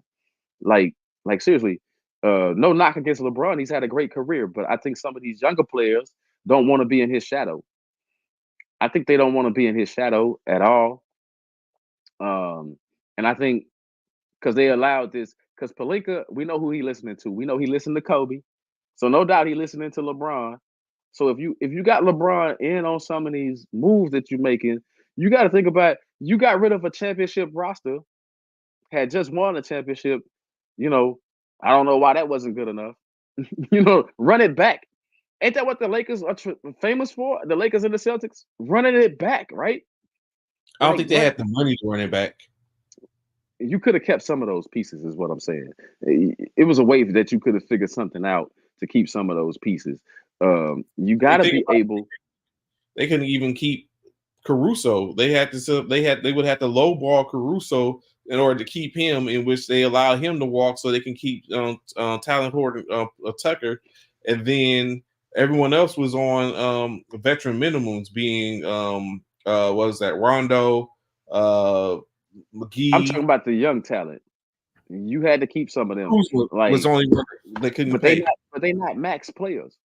So what I'm saying is, it's that thing. To me, it's not and I'm not knocking LeBron. I'm just saying it seems like a lot of players don't want to play with him. I mean, to be honest, that's just the way it's panning out right now in LeBron's career. That it seemed like nobody, like. But that has been, in some way, form, or fashion, that has always been the case. They didn't want to play with Kobe. They didn't want to play with LeBron. They didn't want to play with Magic. But we, of course, know why they didn't want to play with Magic. But it's like, in state is, that has been the rhetoric. Is that just a Laker thing that sometimes the stars? I mean, Magic was a little different. We know Magic came in, and him and Dr. Bus was tight, so that makes it a little odd when you that close with the owner. You know what I mean?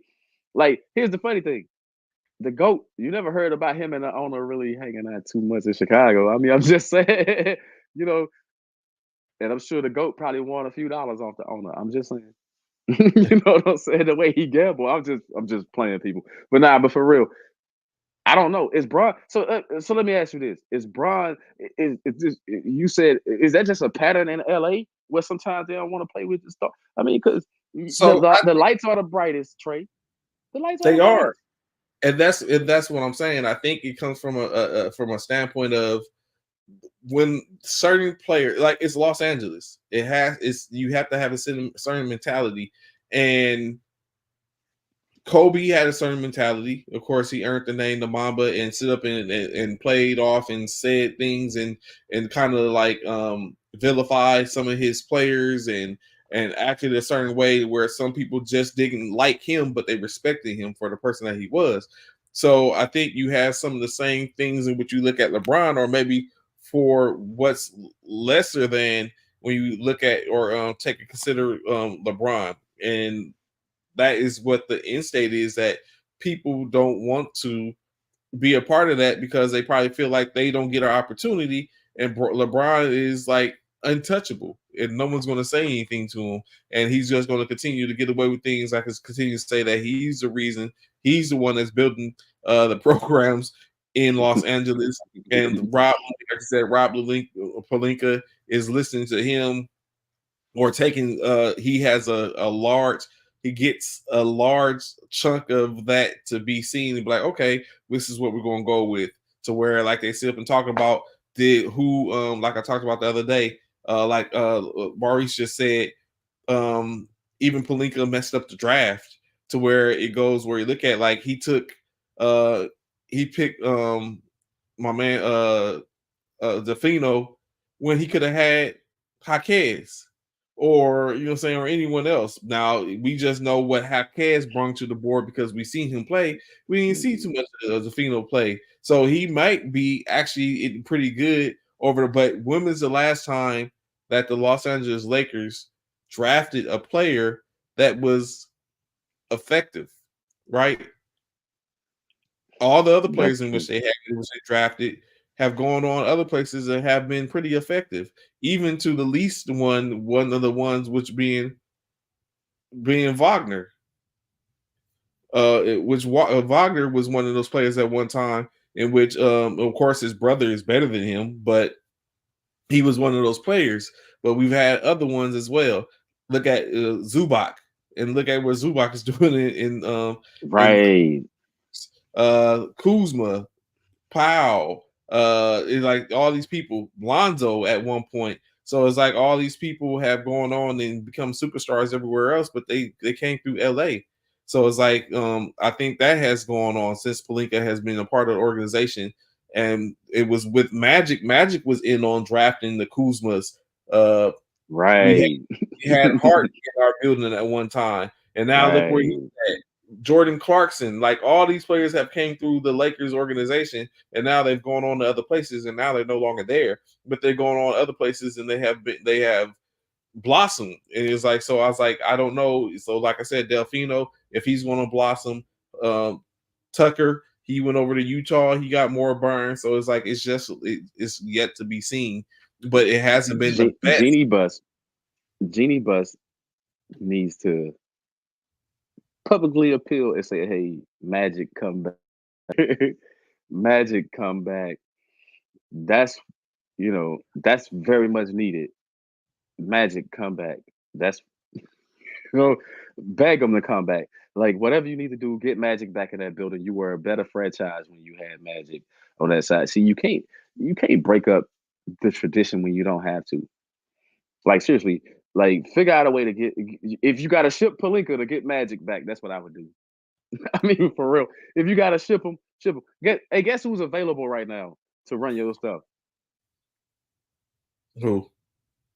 Bob Myers was sitting on my TV, ESPN.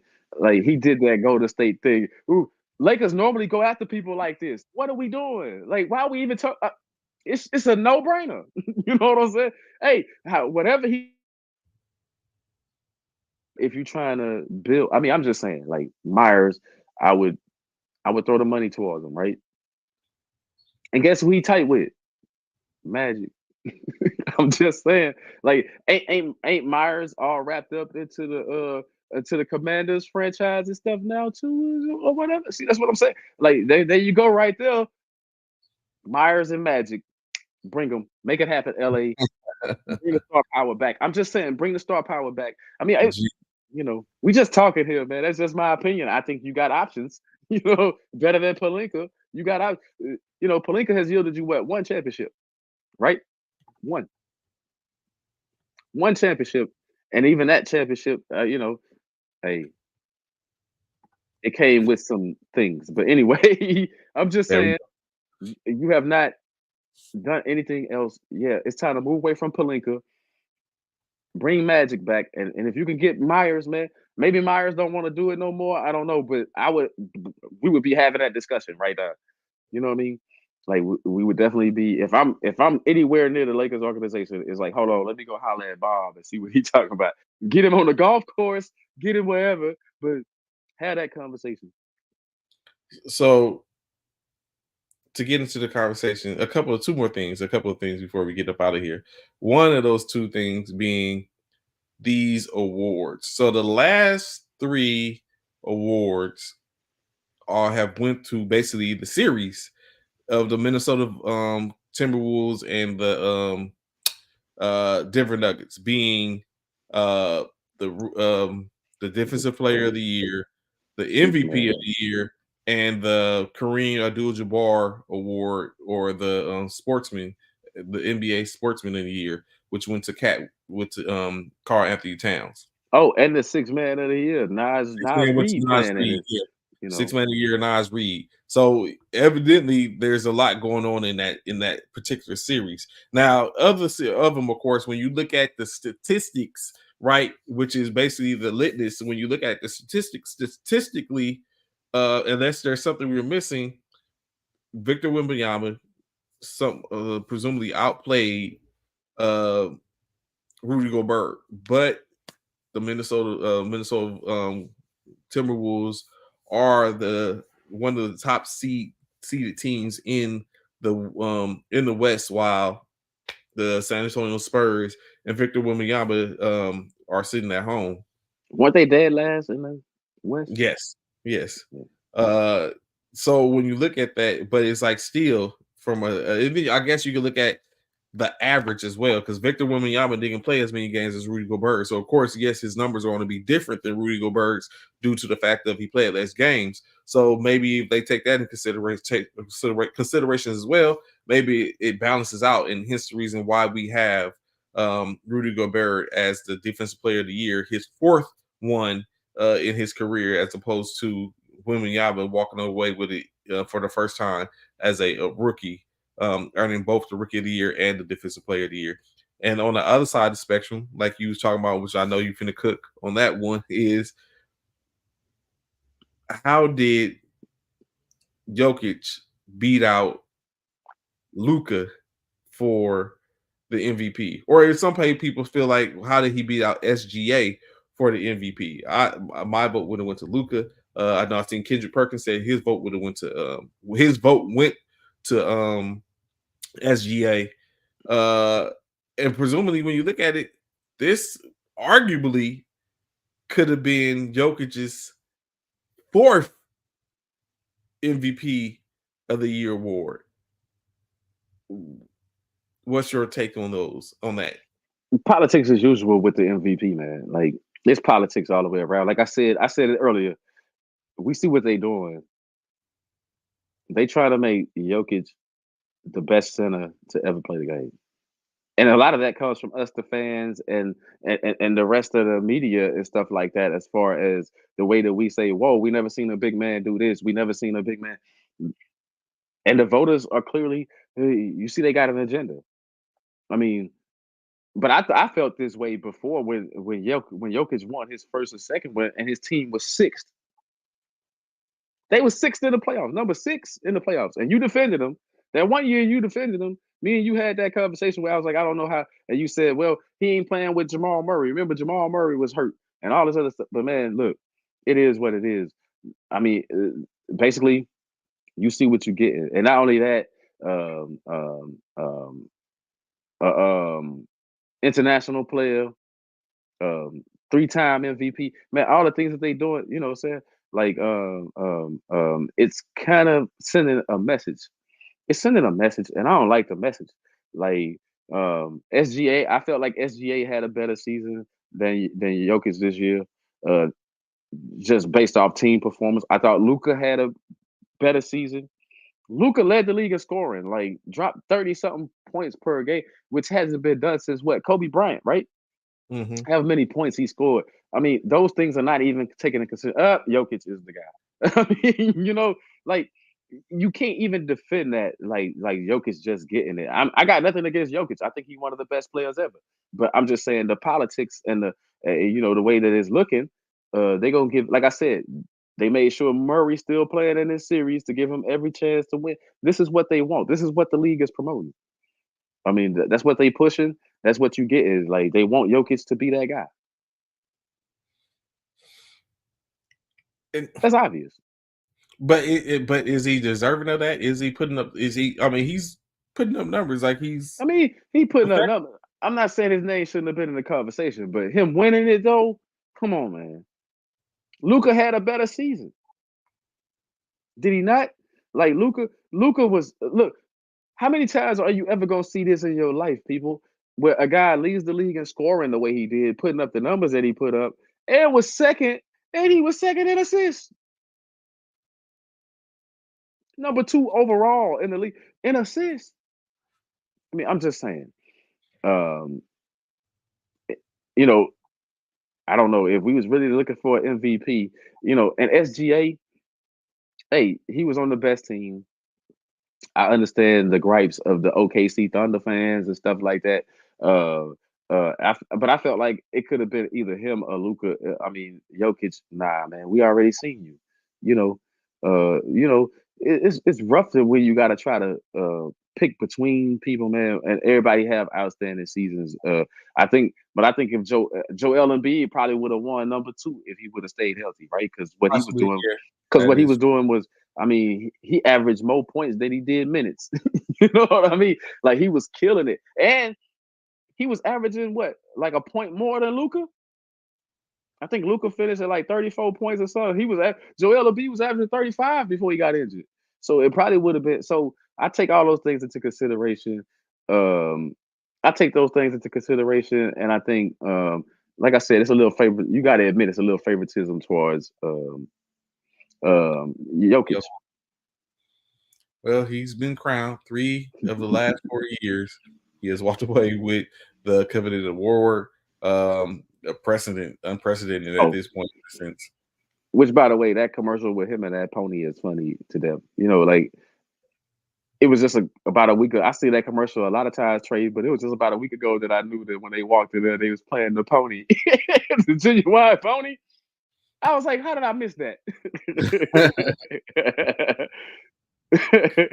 So, lastly but not leastly, before we get out here officially, yesterday, in which I want your take on this, the handing down of a 3.5-year federal prison sentence to Glenn Big Baby Davis for his part in what was a fraudulent scheme to defraud the funding the NBA's health care plan of some money, which is other players that was named to it, a total of 18 22 people total, 18 of them being former players, including Terrence Williams, who received the largest one last year or is 2022, 2022, with I think a 10-year stint. Keon Doolin has gotten time, and the latest is Glenn Big David Davis getting 3.5 years federal time, as well as supervised probation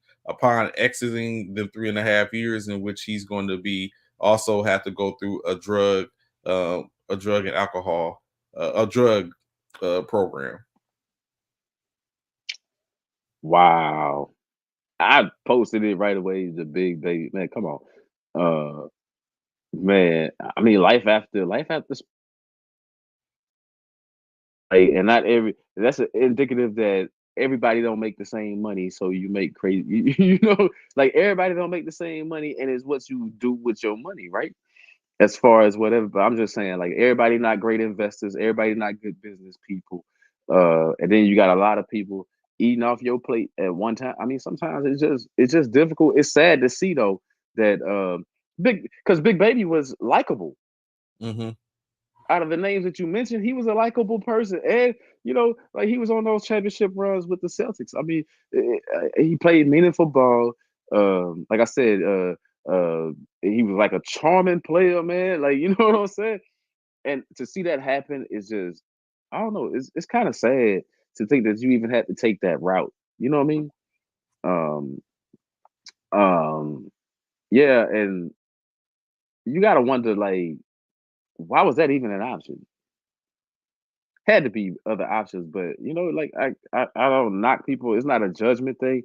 I'm just wondering how y'all all come up with the fraud case and why do it when I'm sure it was other avenues you could take. A lot of your It's friends are millionaires. Get oh, okay. along. I mean, That I'm just get saying, along. get along.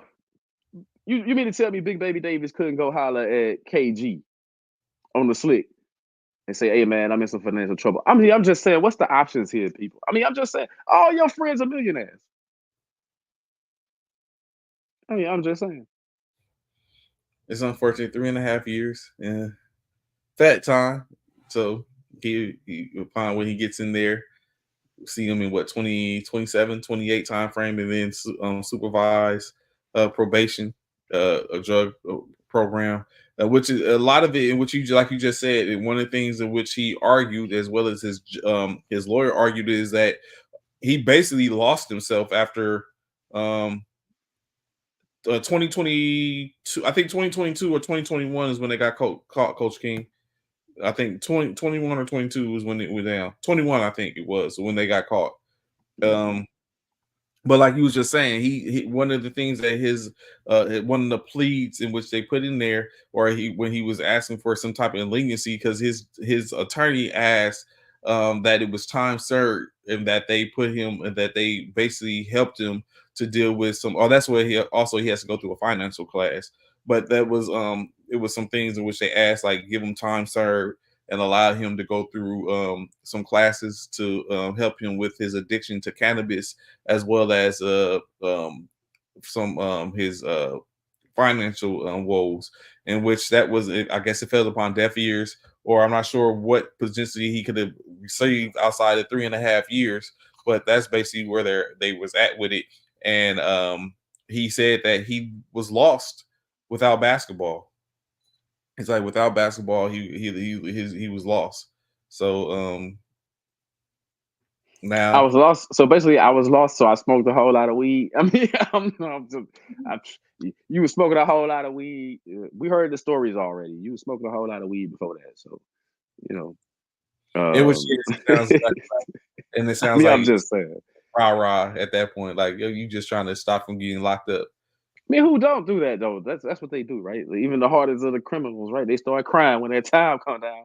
Like it's a lot of old lords when that time come down, Trey.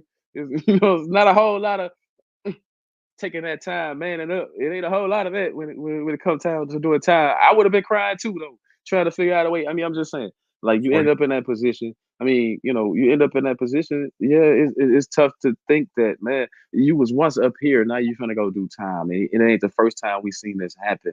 Like I said, like it had to be other options, right? Like, like, man, try to get us some commercials or something. I mean, I don't know. Everybody got all this stuff to all these different brands of stuff now. Like, man, did you not think you was likable enough to try to get any endorsements? You Big Baby. he could at least started jumped on with somebody and did cannabis and Right. love. There you go, right there. He could have got down with METHOD, man. I mean, I'm just saying. You know what I mean? I'm just saying. But you never know people's situations, though. So I'm not gonna make light of that.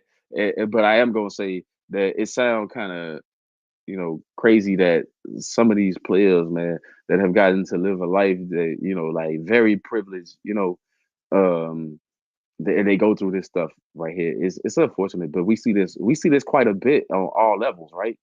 I was just watching where Charles Barkley said that like all the millions that he lost gambling, or whatever, like and for how much it cost him and how much he won, and you know what I mean, from not understanding, um, the true ramifications of gambling that hard and realizing that um, um, you only gonna win so much in those casinos and stuff. But but we talking about a 60-year-old man versus somebody, what he probably 40s or something. Big baby Yeah, probably in his 40s or something. it's So you're looking yeah. at, but hopefully, it just makes them better.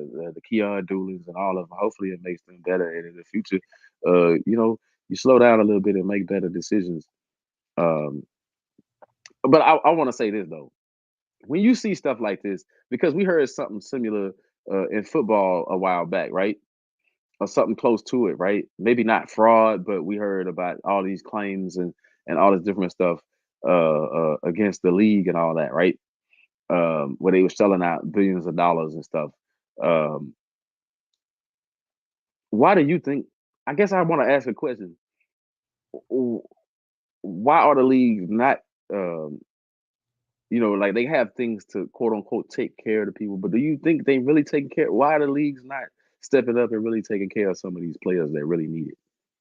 So I think is what the end state is they do have things in place, but of course, I think some of the players have to hit a certain tenure to be considered vested and be taken care of, and I think that's the case in the NFL as well. So I don't doubt there's things that because in state is they as they always say you belong. It's a fraternity in a sense, so they belong to the fraternity once they've been in and they've played. We tend to hear whenever something comes up, a player um, is always mentioned as former NBA player, former NFL player, former MLB player, MSL, MLS, whatever the case is, whatever it was. They're always called what they were because it's a hierarchy. It's, what I'm saying, it's an accomplishment. So I think they have things to take care of them, but I think some of it, like you just said, some of it may be past that time frame to where they could be taken care of. Like I'm very sure they have financial literacy on programs, especially for players who have at that point left the league, and so that way, even regardless of what they had, whether it was they had buku amounts of money or they were a minimum type player, it's still financial literacy is financial literacy, and you kind of use it. It might be a little harder from one from one way to another. When you look at it, I'm making 300,000 a year to where this guy is making 1.7 a game, and I'm making 300,000 a year. So you know what I'm saying. But in state is it. So I'm very sure they have programs in place. But of course, I think it's one of the things you said at the beginning: the willingness to sit up and go in and to hear the program and to do what it is they have to do. Like I watched the show 600-Pound Life, right? I watched that a couple of times. And in that show, you always have the patients end up Dr. Oz ends up giving them the treatment regardless of the in state. They always got the treatment regardless of what he said they had to go through. Some of them he thought about, I'm not going to give you the surgery because unless you do this, that, the third, right? And then they end up getting the surgery. But there's always someone that doesn't continue to cooperate. They get the surgery, maybe with the thought of, okay, getting the surgery was the plan, but there's the work that has to be done after the fact. So in the same aspect is like, yes, I can give you a loan, or I can show you what you need to do, but you have to do the work in order for you have to do work in order for this to be effective. And that's what on that show, they wasn't doing the work to be effective. They was go ahead and got the surgery, went back. They're supposed to do some exercises. They weren't doing exercises. Some of them was laying around, constant excuses, things in that nature. So where in state is, They even picked up the weight picked up the weight again. Some of them had to go have another surgery, life-threatening issues and stuff like that. So, in the same aspect of it, when you look at it on a smaller scale, in reference to like we're talking about these players once they leave the league and they tend to run into the issues, regardless of the fact if you're taught and shown what you can do and how you can do things, we as people tend to believe don't always follow those instructions, or we tend to get off track. And then from those some of the plans that have been proven to work, we don't, because you try to put your spin on it and do it your way as opposed to sometimes what is presumed to be the hard way, you end up being end up off track, and now you find yourself in a whole lot more problems than you did initially. Man, that's like equivalent to lower levels of healthcare fraud, insurance fraud, you know, welfare fraud is right along those lines of the things of just the common everyday person. Uh, Sad though, but keep your head up, big baby. Yeah, it's all good. You know what I'm saying? It happens. It's a life issue. So of course we greatly appreciate y'all tapping in this morning. Probably see us again on Monday morning or presume Sunday. I gotta still figure out on Mother's Day. So of course, happy Mother's Day to all the mothers that are out there. As you help continue to have things going, keep raising your children and keeping them on the straight and narrow. Or saying some others got to do more than others in some cases. Like we was just talking about players with money and those that have lesser money. Like everyone has something, has their stake in it. As we know, as we continue to say, getting closer and closer. What's today? Today is the 10th. 16 days away, Military Basketball Association will be embarking on a Temple in Philadelphia, Temple University, as they get ready to do their series, as we look to see whom will be crowned as the Military Basketball Association's 2024 champion. A lot of things going on there, a whole lot of entertainment going on there. So if able to or in the Philadelphia area and got to do during this Memorial Day weekend, pull up in Philly, Hey, take it in. from what we heard, that team from Germany coming to handle business, right? Yeah, coach. That team from Germany coming to handle business. Coach, he said Ramstein is in the building. We're gonna be able to see. Shout out Coach King in the Ramstein military basketball. Coach, any last words before we get up out of here? Yeah, I'm gonna piggyback off what you said. Happy Mother's Day weekend. Happy Mother's Day to the greatest mother. I got one of the greatest people. Like, love y'all, and shout out to my sister. You know, two great women, man. It's more than that, but we're gonna stop right there. And everybody just enjoy these games, because what you're seeing right now is the changing of the guard. Don't get mad at it. Just embrace it. Who you got tonight? I got Bronson. I got Bronson in a close one. For real. I got Bronson in a close one, and the Wolves. And the Wolves gonna continue that whooping that they put on Denver. Yeah, I definitely got Minnesota, especially when you look at Denver didn't take care of home. So I think Minnesota does at least get this one to put a 3-0 scare in them. But I think Indiana pulls out the game tonight in Indiana without OG until they can figure it out. So, but like I said, myself, Coach is the People's Coach Cornelius. We up out of here. We appreciate y'all tapping in. Look forward to seeing y'all later. Peace. Enjoy your weekend.